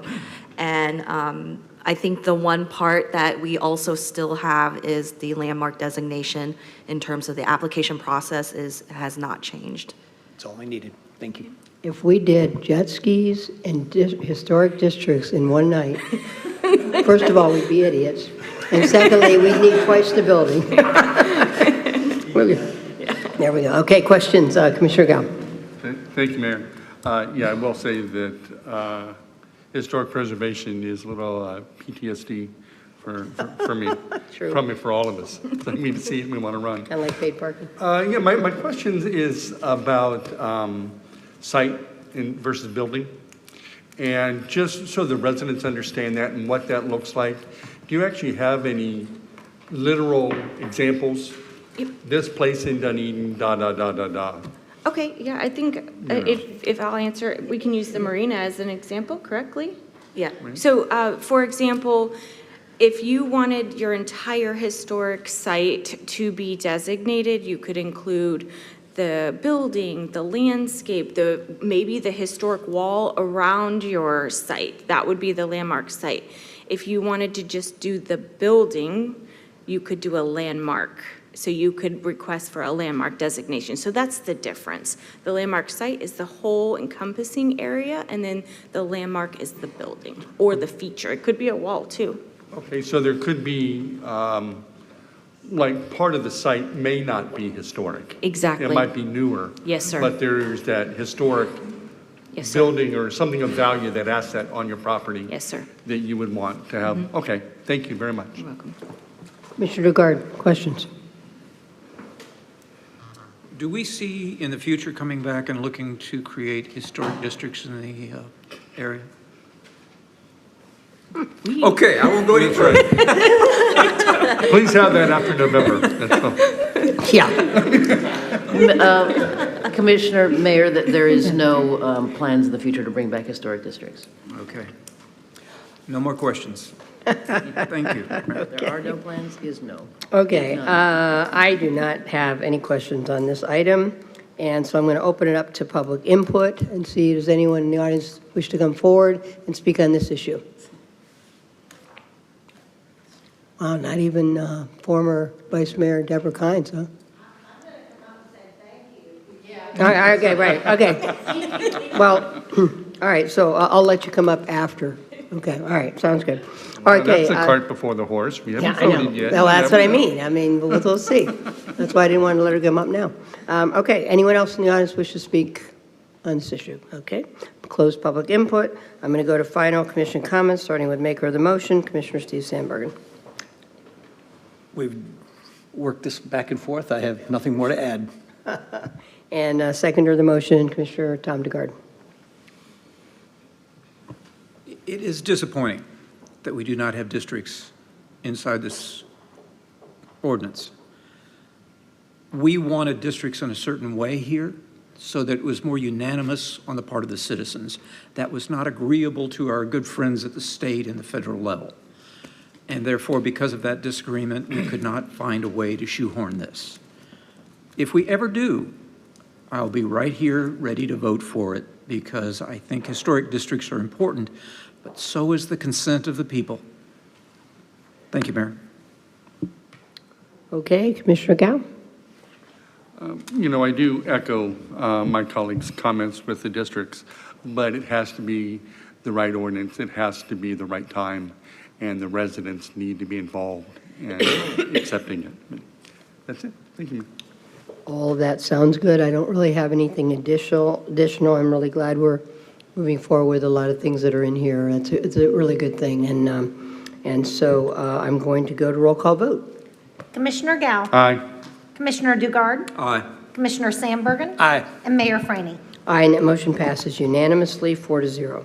And now, if the former vice mayor and current chair, right, still of Historic Preservation, Commissioner Vice Mayor Dever? You have so many titles, I don't know how to, you know. But you sat through all the Almost watercraft. 100 years old now, but I bet, yeah. But anyway, thank you. It's much more user-friendly. It's much more explainable as a voluntary action of our citizens. And we're going to do also something that is on us and we want to do. We will be doing much more education to people. It's an intricate subject. You ought to know that because we have an expert here, and Francis has been amazing. So anyway, thank you. We appreciate it. Thank you. Awesome. And Deborah, thanks for all you do. We love you, girl. We love what you do for our community, and thanks to staff and everybody that's involved. Okay, second reading will be held on August 16th. No, sorry, August 6th, 2026. Okay, we're going to go to 3C. And Mayor, if I may, I would like to propose that 3C is tabled until after the election. I don't see that it's time sensitive. I think whatever happens at the election will have an impact on this vote. So I don't see a reason why it can't be tabled. Is there a second? I'll second that. Okay, well, do you want to tell us the impact of that, if we do? Absolutely, thank you. Mayor, Vice Mayor, and Commissioners, and Les Tyler is at the staff table as well. Les, want to talk a little bit about what the impact would be of tabling this resolution? Yes, I don't believe there's any impact personally.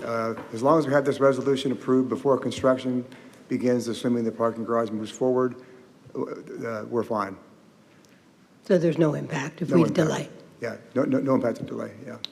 The function of this resolution is to ensure that we are reimbursed for expenses when we issue the debt for the parking garage. And so as long as we issue it before we start construction, we can recoup all of that. So we're fine with waiting till after November to find out what happens. Okay, so I have a motion and a second to table. All in favor? Aye. Aye. Aye.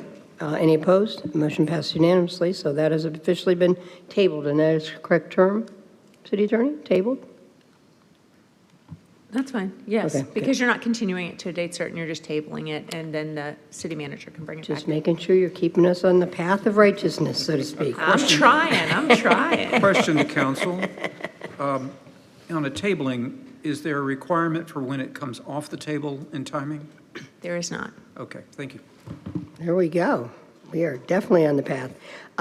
So I think there was a little bit of a faux pas earlier, and or misunderstanding, I'm not sure, but I just want to go back to it because before we go to the next item, Howard Gray, who is still here, was wanting to speak to 2C, which is on our consent agenda apparently, right? Is that what you wanted to speak to? I want to speak to the parking garage. Oh, we just tabled it. Okay, so we're good because I had 2C, I went back. So 3C, it's Yes. 3C. So, well, we've tabled it, so to be continued now, so, but thank you. Yeah, I mean, yeah. Sorry, but you know what? If you want to come up and speak, you waited so long. Come up. Come on, Howard, come on. You know what? Even I thought that was mean when I was saying it, so. 25 to 10. Thank you so much. First of all, it's too damn cold in here. Okay.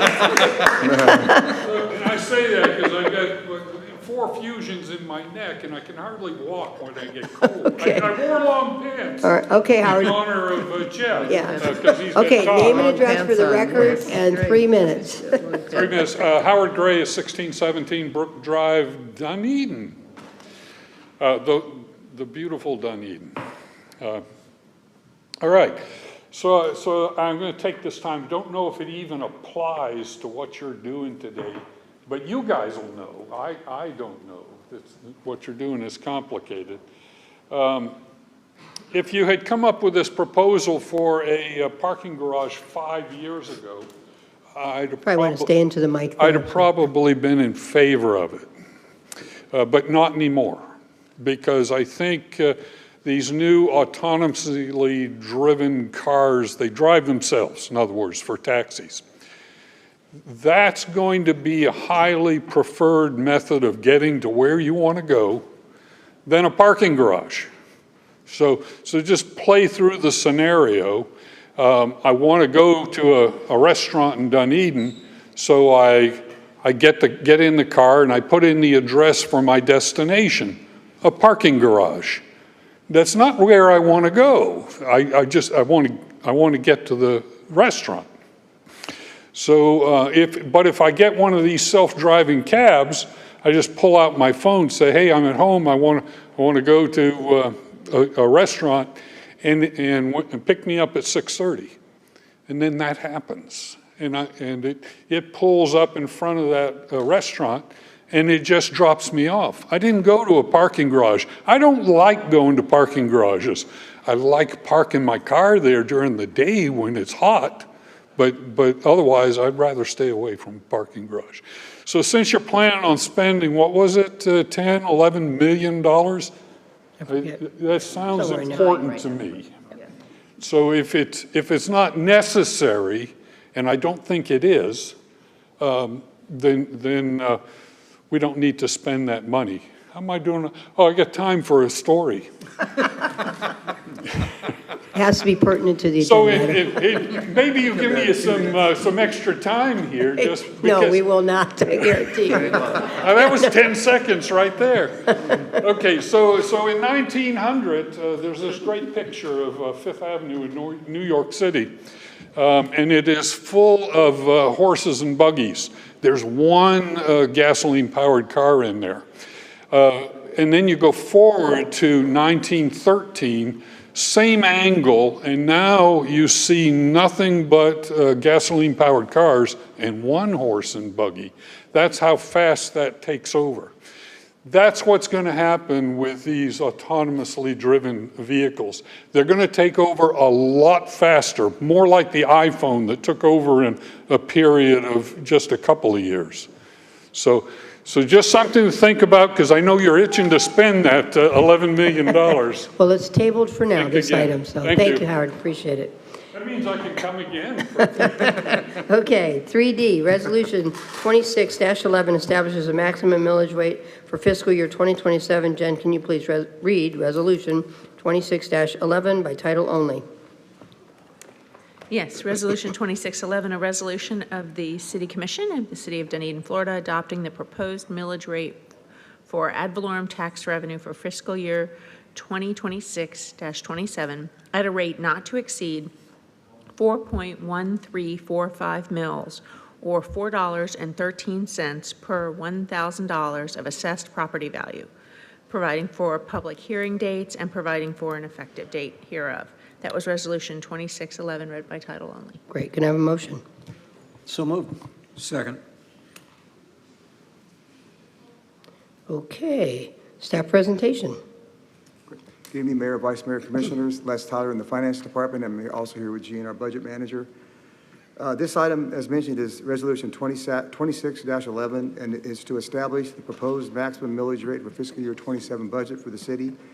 Staff is recommending the approval of this rate, which allows the commission to approve this rate of 4.1345 mils or any rate lower than that. This is no increase from prior year, and this rate of 4.1345 mils has been the same since fiscal year 26. This will be the city's 13th year at this millage rate. Following adoption of this resolution 2611, the attached forms in the staff report and first public hearing date, time, and location will be certified by the city and returned to Pinellas County property appraisers by July 28, 2026, and be included in the trim notices. I want to mention that the total general fund reduction in revenue in the fiscal year 27 budget, if the city did the rollback rate of 2.72%, excuse me, would be a reduction of approximately $776,000 in 2027. That concludes our comments, and happy to answer any questions. Thank you. Okay, questions for staff? I will start with, I don't forget who it was. I'll go with Commissioner Sandberg. If we look at that certification of taxable value, could you just clarify line 1, 2, and 4? Current year taxable value, is that the total property in Dunedin? Total taxable value, 4.9 billion. In Dunedin? Yes. Yeah, 4.9 billion, right, yeah. Wow. Yeah, correct. Okay. And will that number, oh, that's for 2026. Does that go up based on a percentage each year? Well, that goes up based on the assessed value growth every year. Okay. Yeah. And then that 80 million number, we talked about that the other day. Is that property, new construction, and properties coming back down the tax roll post-hurricane? That's correct, and and we're going to provide more information at the next workshop, budget workshop, but it was pretty much very close to half and half, very close to half that amount was properties brought back and half was new construction. I think I may be caught in, is there anything about the percentage of, I know we have a delinquency every year. Was that built in, was there any discussion of that? Yeah, we budget at a 95% collection rate, so we kind of assume a 5% delinquency. And we also budget every year $150,000 on the average for delinquencies on an annual basis. And we generally come in pretty close to that and sometimes slightly over. Good. That's all I had, Mayor. Thank you.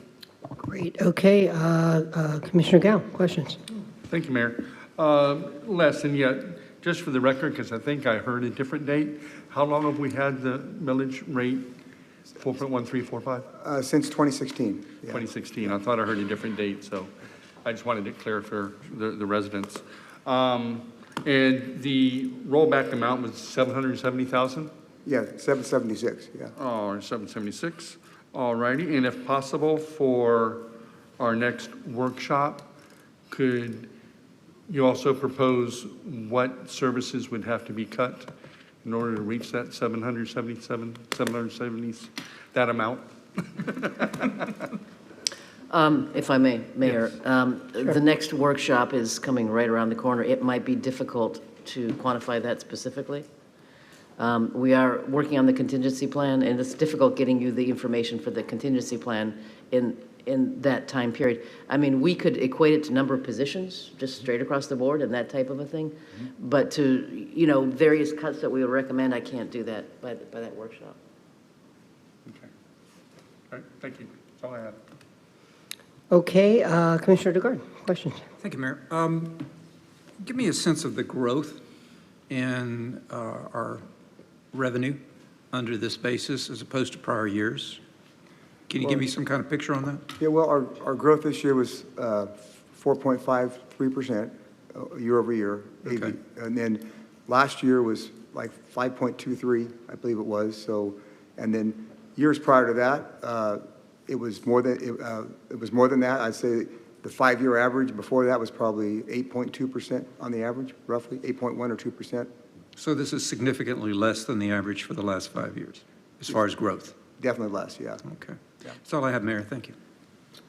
Okay, I don't really have any questions. I mean, this is the maximum we can do, and we can do anything below it. So we have time for that. So I don't have any questions. Mayor? Yes, go If I ahead. may, because I don't like the way I answered that question, Commissioner Gao's question. In terms of, I looked at the workshop agenda today, we do have the contingency plan on there. And we will discuss some of the things that Les and I have been discussing, as far as where we're trying to get with the departments and try to figure something out in terms of giving you an idea of the equivalent of, if that'd be okay. And that would be fine. And I certainly understand that, because especially with you're coming up with a contingency. Now, if I understand that, the contingency is going to be for 3 and 6, or is it going to be 9 or 6?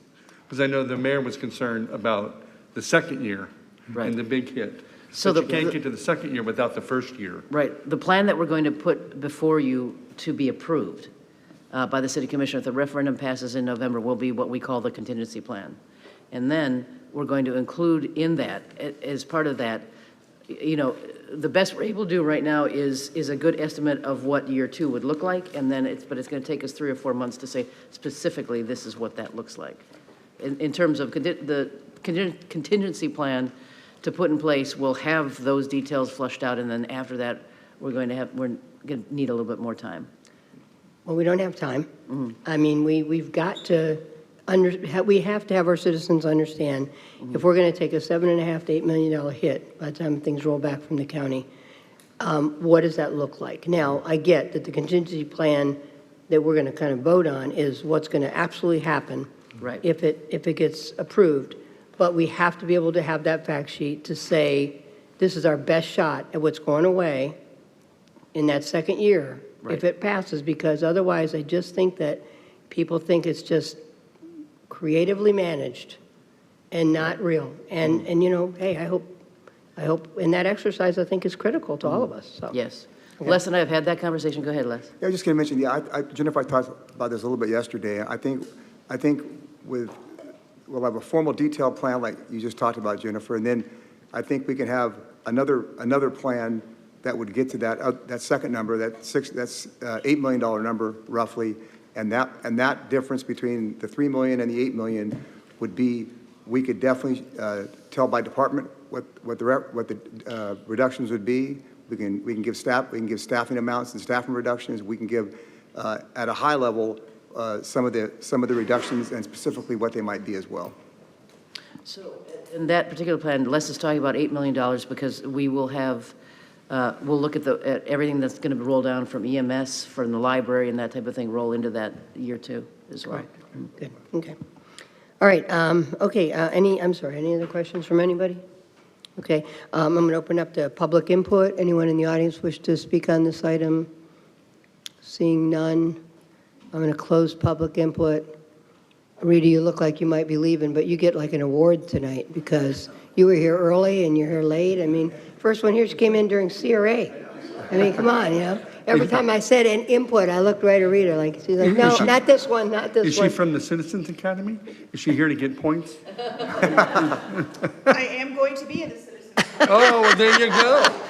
Well, I think, are you selected? Because if you're not, I highly recommend that Rita's in there. I'll endorse her. Yeah, total endorsement. That's above and beyond the call of duty. You're already the valedictorian at this point. So. Oh, yeah. Yeah, right, exactly.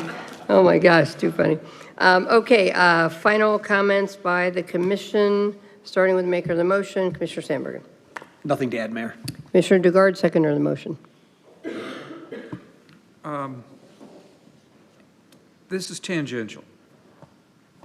If you see the morning paper, the Tampa Bay Times, it talks about the $12 billion that is prospectively to be lost by municipalities across the state if this referendum passes. And in Pinellas County, it's $153 million, and that's in the first year. That's not even the worst part of the hit. The last part of that article speaks to when the public is fully informed as to what's going to happen, the votes change.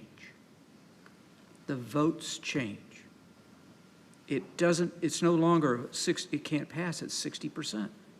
It only gets 50.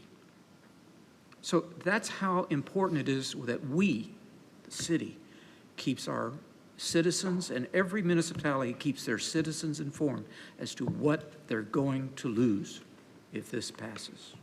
And it will be substantial. Thank you, Mayor. Thank you as well. Okay, And, okay, sorry, Commissioner Gao, final comments. Nothing further, Mayor. After all that, right? Okay. Gotcha. Well, this is about the millage rate, so It is. I'm It's trying all to good. stay in my lane. It's all good. Yeah, I don't have any additional comments. Again, this is the maximum millage that we have, and we'll go forward from there. Okay, so roll call vote. Commissioner Gao, Aye. Commissioner Dugard, Aye. Commissioner Sandbergen. Aye. And Mayor Franey. Aye, and that motion passes unanimously 4-0. Yes, it is getting late, isn't it? Okay. 3E, award of bid number 26-2613 for the replacement of the wastewater treatment plant, return activated sludge, waste activated sludge, and filter feed pumps replacement project to TLC Diversified, Inc. in the amount of $1,955,810. We're talking about sludge at this hour of the night? Yeah. I do like the bow tie, by the way. Everybody's favorite topic, right? Yeah, Everybody's favorite topic. topic. And on a high note. Even Rita left, and Eric left too. They're like, we don't want to hear about sludge. Good evening, Mayor. Alejandro Gonzalez, Engineering Department, alongside me, Brian Tonian, Utilities Operation Manager. Good evening, Mayor, Vice Mayor, Commission, and staff. I'm here to present award of bid 26-2613 for the replacement of the wastewater treatment plants, RAS, WAS, and filter feed replacement pumps to TLC Diversified. The wastewater treatment plant has 3 sets of crucial pumps that circulate the wastewater throughout the plant to keep our very important processes alive. The RAS pumps recirculate all the healthy bacteria that gets rid of all the contaminants. The WAS pumps removes the bad sludge so it can be dewatered and hauled away. And the filter feed pumps takes it to our final filtration and disinfection, where it ultimately becomes reclaimed water, which is distributed to the public. In 2024, our pump manufacturer told us that the pumps were slowly being obsoleted out and they cannot be repaired, so we were faced with a replacement. These pumps have been in service since the last 15 years, 20 years? Since 2014 was the last time we replaced these 3 pumps. So 12 years. And we got a engineer on board and we worked through the design and we bid out this project. In March, we received 8 competitive bids and we found that the lowest prospective, responsive, and responsible bidder was TLC Diversified in the amount of $1,955,810. And we found them to be responsive and responsible. So we are here to recommend the award of bid 26-2613 as such for the wastewater treatment plant, RAS, WAS, and filter feed replacement pumps to TLC Diversified, Inc. of Palmetto, Florida, in the amount of $1,955,810 as detailed today. You could give lessons to some other staff on, speaking quickly and crisply. Yeah, so that was good. Questions for Alex or for either? I'm going to start with Commissioner Gao. Thank you, Mayor. You might have said it, and it's late in the night.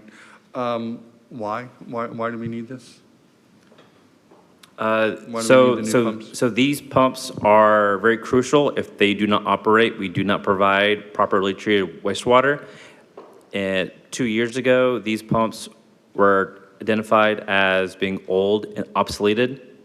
So we can't keep buying replacement parts on eBay. They can only last so long. So we are looking for a complete replacement of these 8 pumps in total. Okay, and do we know how old these pumps are? The old ones, current ones? Yes, Commissioner, we've had these pumps originally, this manufacturer was from 1990. In 2014, we replaced these pumps, and as Alex said, in around 23, 24, they informed us the pump manufacturer discontinued the pumps. So that's when the city, as a result, the city had to retain an engineering firm to design a replacement system that would meet our operational requirements while fitting within the existing available space in the structure. Okay. Thank you for repeating that for the C students. I appreciate that. All right, thank you. That's all I have. Okay, Commissioner Dugard, questions? Do we have any work history with TLC? Yes, we do. Okay. All favorable, I presume? Very favorable. Okay. All things being equal, and it being the lowest bidder, I think I can support this. Oh, yes, they were the lowest bidder in a very crowded field. Yes, okay, thank you, Mayor, that's all I have. Okay, Commissioner Sandbergen, questions? I understand there's 3 pumps. There is, so there's 3 processes. It's a total of 8 pumps, 3 RAS, 3 filter feed, and 2 WAS pumps. How about any concern about the condition of any of the other ones? We keep a eye on those 2. Those are, to be honest with you, those are actually the other pumps at the wastewater treatment plant. They're actually kind of cheaper and they fall within more of our R&R budget. But because these are the big pumps, I mean, just the pump themselves is $1.5 million. So these pumps are bigger than myself. So they do elevate to the capital improvements plan, which is why they cost so much. Good, that's all I had, Mayor. Okay, well, I'm not going to slow down sludge, so I don't actually have any additional questions. But, okay, so I'm going to open it to public input. Does anybody in the audience wish to come forward and speak on this item? I see one knowledgeable person out there, but...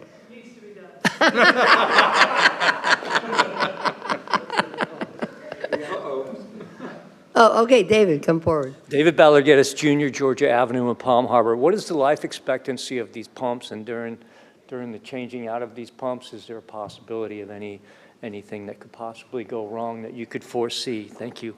Okay, thank you. We'll answer that. Very good question. All these pumps run 24/7. This is a 24/7 facility. So these pumps run nonstop. A life expectancy of 10 to 13 years is quite normal for these constantly running operating pumps. Okay, anyone else in the audience wish to come forward, speak on this issue? Okay, seeing no one, I will close public comment, and I will ask for a motion. So moved. Second. Okay, Dugard and Gao. Okay, final comments, starting with the maker of the motion, Commissioner Dugard. I have enough information to proceed. Thank you, Mayor. Okay, and Commissioner Gao, seconder. No comment. Commissioner Sandbergen? Nothing to add. And I have nothing to add either, and so all in favor? Aye. Aye. Any opposed? Okay, motion passes unanimously, 4-0 vote. Okay, we are close to 10 o'clock, so can I have a motion to go past 10 o'clock? So moved. Second. Okay, all in favor? Well, but everybody's, hey, let's stay all up and whatever, okay? Give it to Steve. I'll take second. Okay, all in favor? Aye. Aye. Any opposed? Aye. No, motion passed unanimously. So we will get to continue the meeting. How exciting. Okay, 3F. Awarded bid number 26-2614, wastewater treatment plant emergency generator building rehabilitation project to Malley Contracting Group in the total amount of $1,082,203.10. Staff presentation. Go back to Alex. Thank you, Mayor. Good evening, Alejandro Gonzalez. Thank you, Mayor, Vice Mayor, Commission, and staff. I'm here to present the recommendation of award bid 26-2613, the wastewater treatment plant emergency generator building rehabilitation project to Malley Contracting Group. The Dunedin wastewater plant has an emergency generator that provides emergency power to the whole entire plant in the event that we lose electrical power during major storms and other events. The emergency generator kicks on, so it is the it's the AED of the wastewater plant. It's always there. It provides crucial backup. However, in terms of hardening and providing resiliency to the wastewater treatment plant, there is some deficiencies when it comes to the building. We need to take the radiator off the roof. There's penetrations that go through the roof. We need to go out the side. That meets current standards of it, and while all this is going on, the emergency generator cannot be operable, so we have to rent a very large emergency generator on a trailer-mounted unit that provides power to the plant in case. So we provided we got with a engineer to provide a design to provide the resiliency and hardening aspects to our emergency generator building. We got design together and we bid that out in April.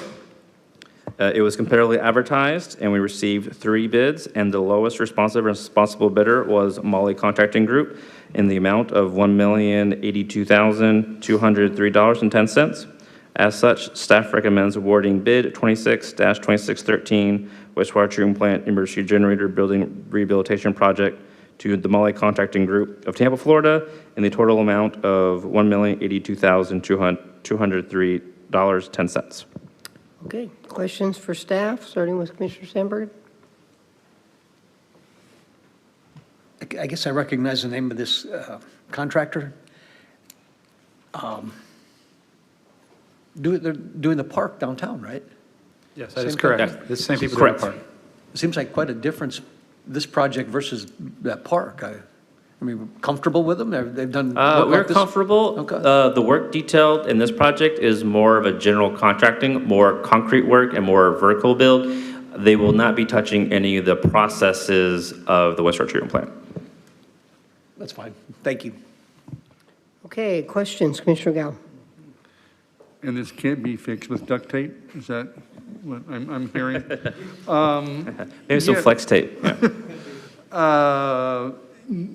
Yeah, I do have concerns over the Malley Group, and they're having trouble with Grand Oak Park, and we want, it just seems to me and we have some issues with Grand Oak Park. I know we're working through them with them, but what are those safeguards to make sure that we don't have, I won't say similar or the same problems, but problems with them? So I am going to pass that over to Clay Watkins because. Oh, come on. I hear from Clay all the time. No, Clay is involved a lot more with the Grand Oak Park. He is familiar with how Molly is currently performing on that project. I am not familiar. So I will pass it over to Clay. Yeah, so we understood that there would be some of these questions. One, they were the lowest responsive bidder, so there's only certain things we can do. Well, I could have put a bid in for 1,000. Well, but I don't know about but, yeah, but at the same time, with this set of, we feel that with the engineering set of plans we have the engineer on site doing inspections constantly. Our wastewater treatment staff is there 24 hours. We have the mechanics there that can help them. We'll be able to respond quickly to any questions and try to keep the project moving along. So we have to babysit them. No, I'm just saying that we have those safeguards if we do have any issues is what I was trying to say. Do we have any financial teeth? There's always we always have liquidated damages on all of our contracts. And the contracts are bonded. Yes, and the contracts are bonded, correct, yes. Is this time sensitive? And if we were to hold off on this project, what would be the result of holding off? I'll let Brian answer that one.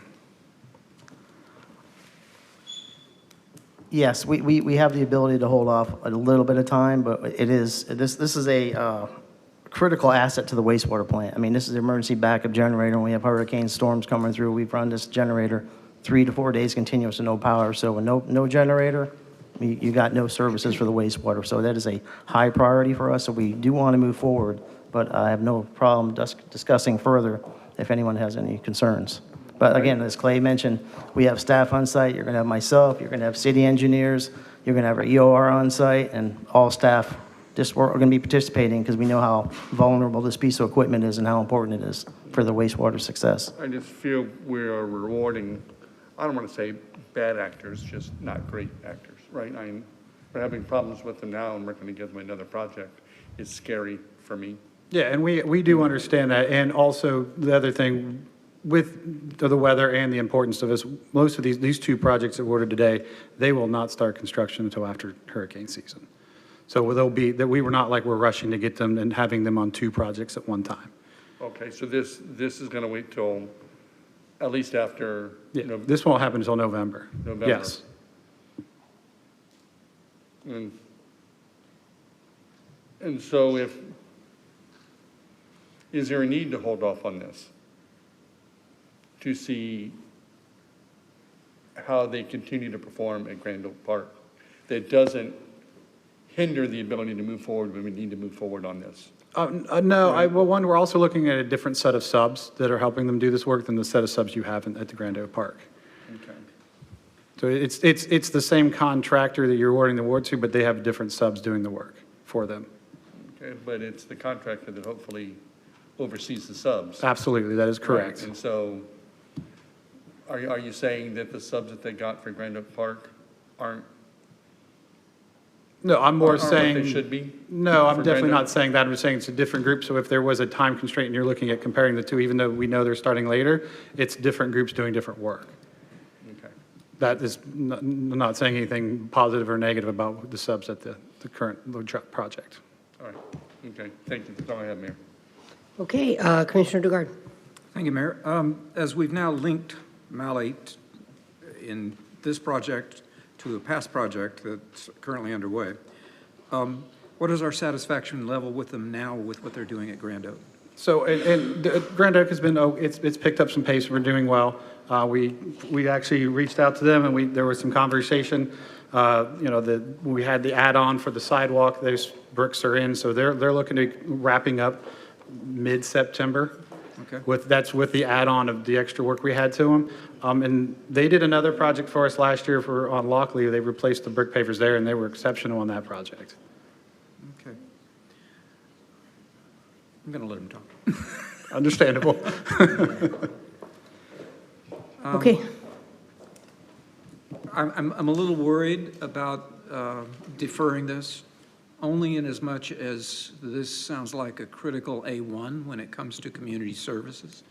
And I know that we're not protecting ourselves in a storm situation. We're going to live with what we've got till November at the very least. But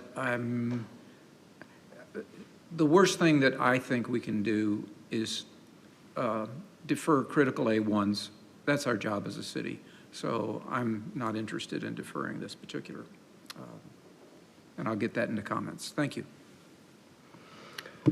Okay, I don't have any additional questions. So, I mean, obviously I was concerned about the contractor as well and understood we did some due diligence to try to make sure we're comfortable with that based on the fact they were the low bid and they have picked up the project. I do see that. So I don't have any additional questions. So I'm going to open this to our public input.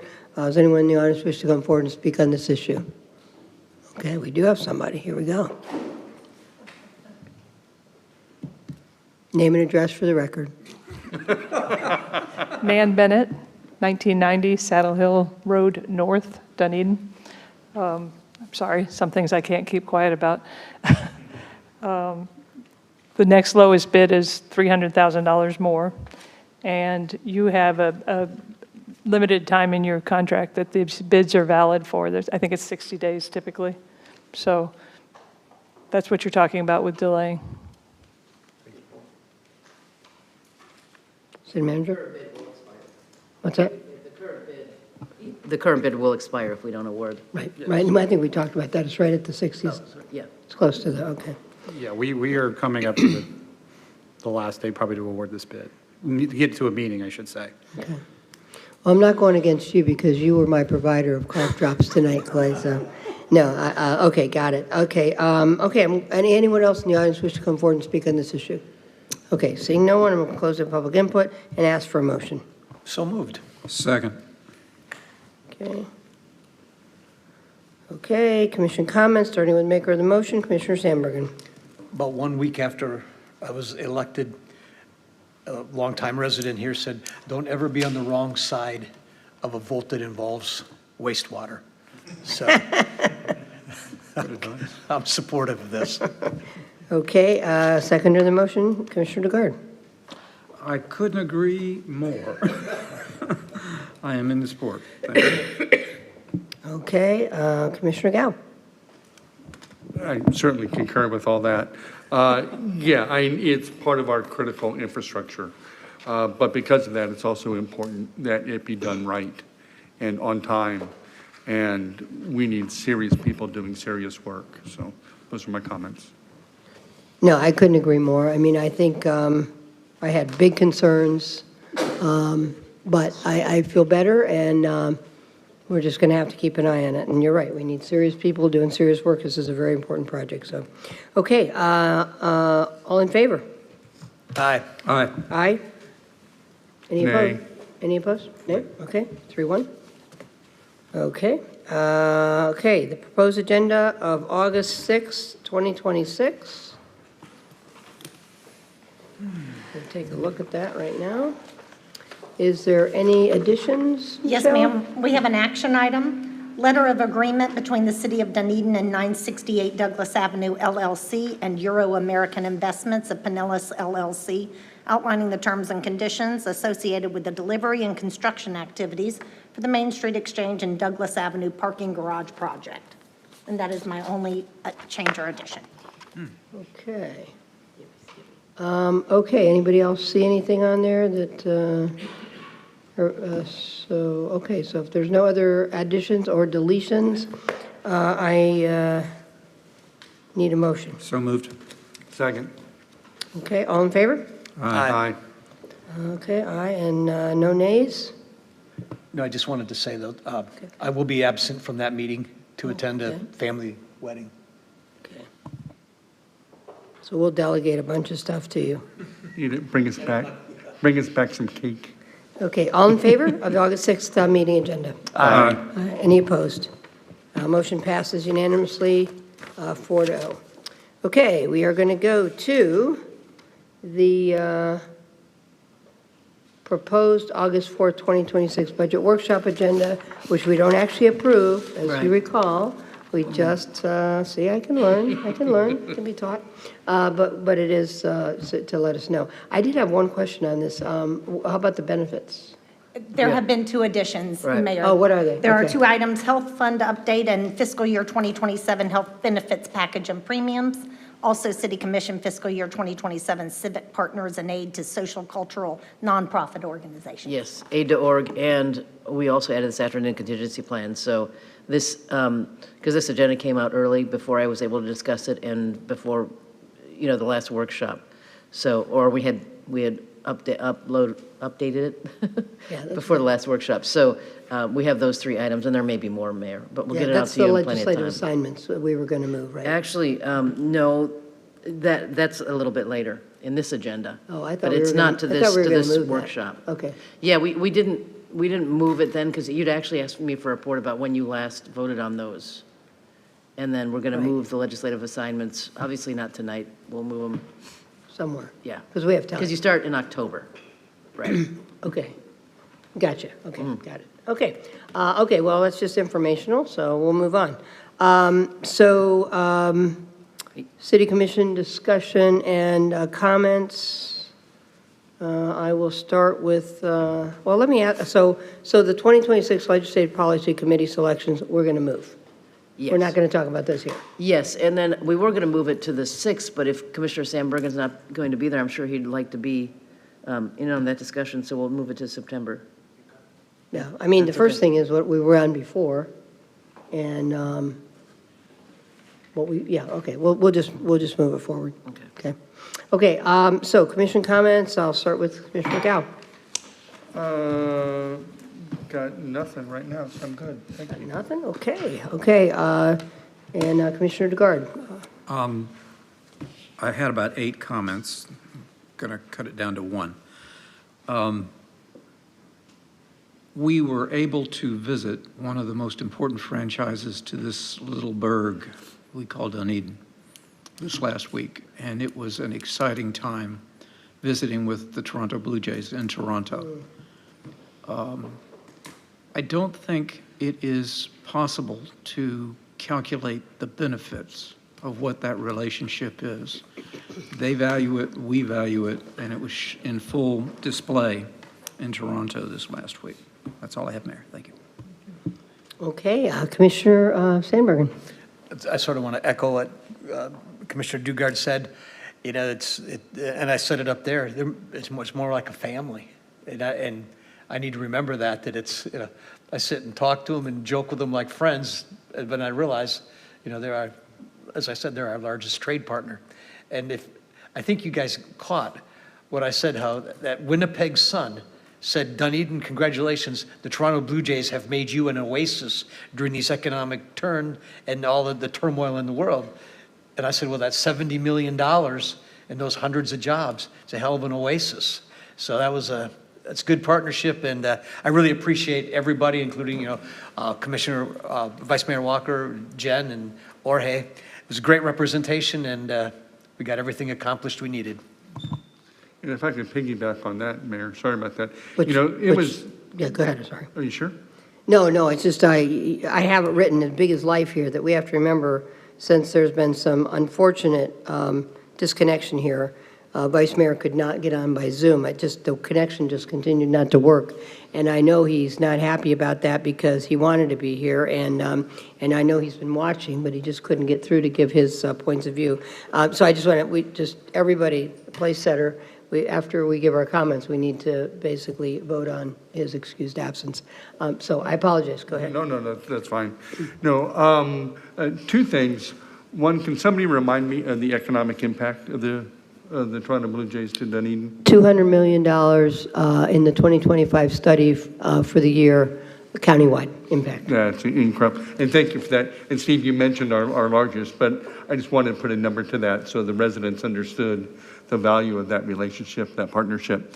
And also to acknowledge the number of Canadians that you would talk to when you were there that knew Dunedin and were very proud to say that tourism is down everywhere in the United States but Dunedin. And that is information coming from them.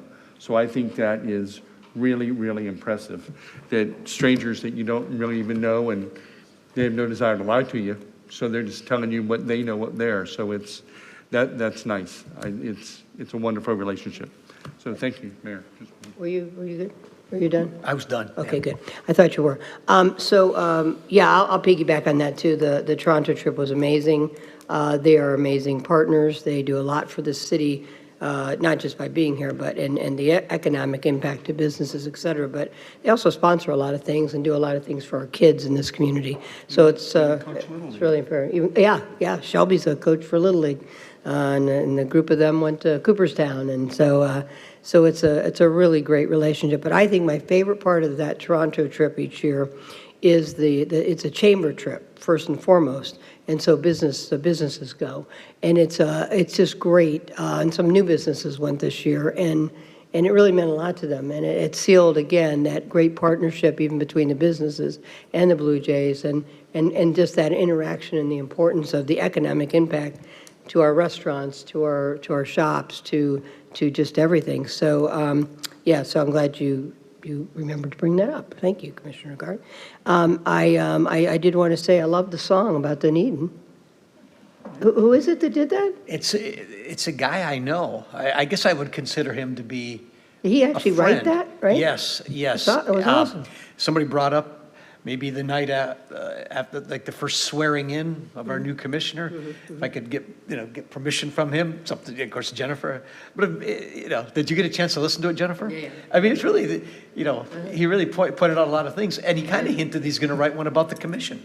Yeah, cool. And I hope it's good. I'll be really nice to him. Okay, that's kind of scary. Yeah, That's kinda scary. a song about Dunedin. Yeah. I mean, I did think it would be great to have them do something. I'm not sure at the swearing in, only because I want to have the high school girls there. Okay, and I'll get permission so we don't step on any toes. Yeah, it's all good. We'll decide on some of that stuff.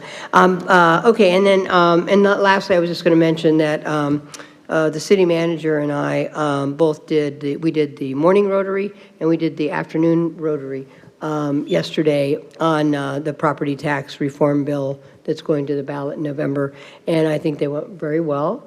We had some issues with the PowerPoint for the first one, but we improvised, and then we had that reset for the second one, but it was good. We got a lot of great questions, and I think people that really kind of want to understand, and I think it's really important that we're out there doing that because.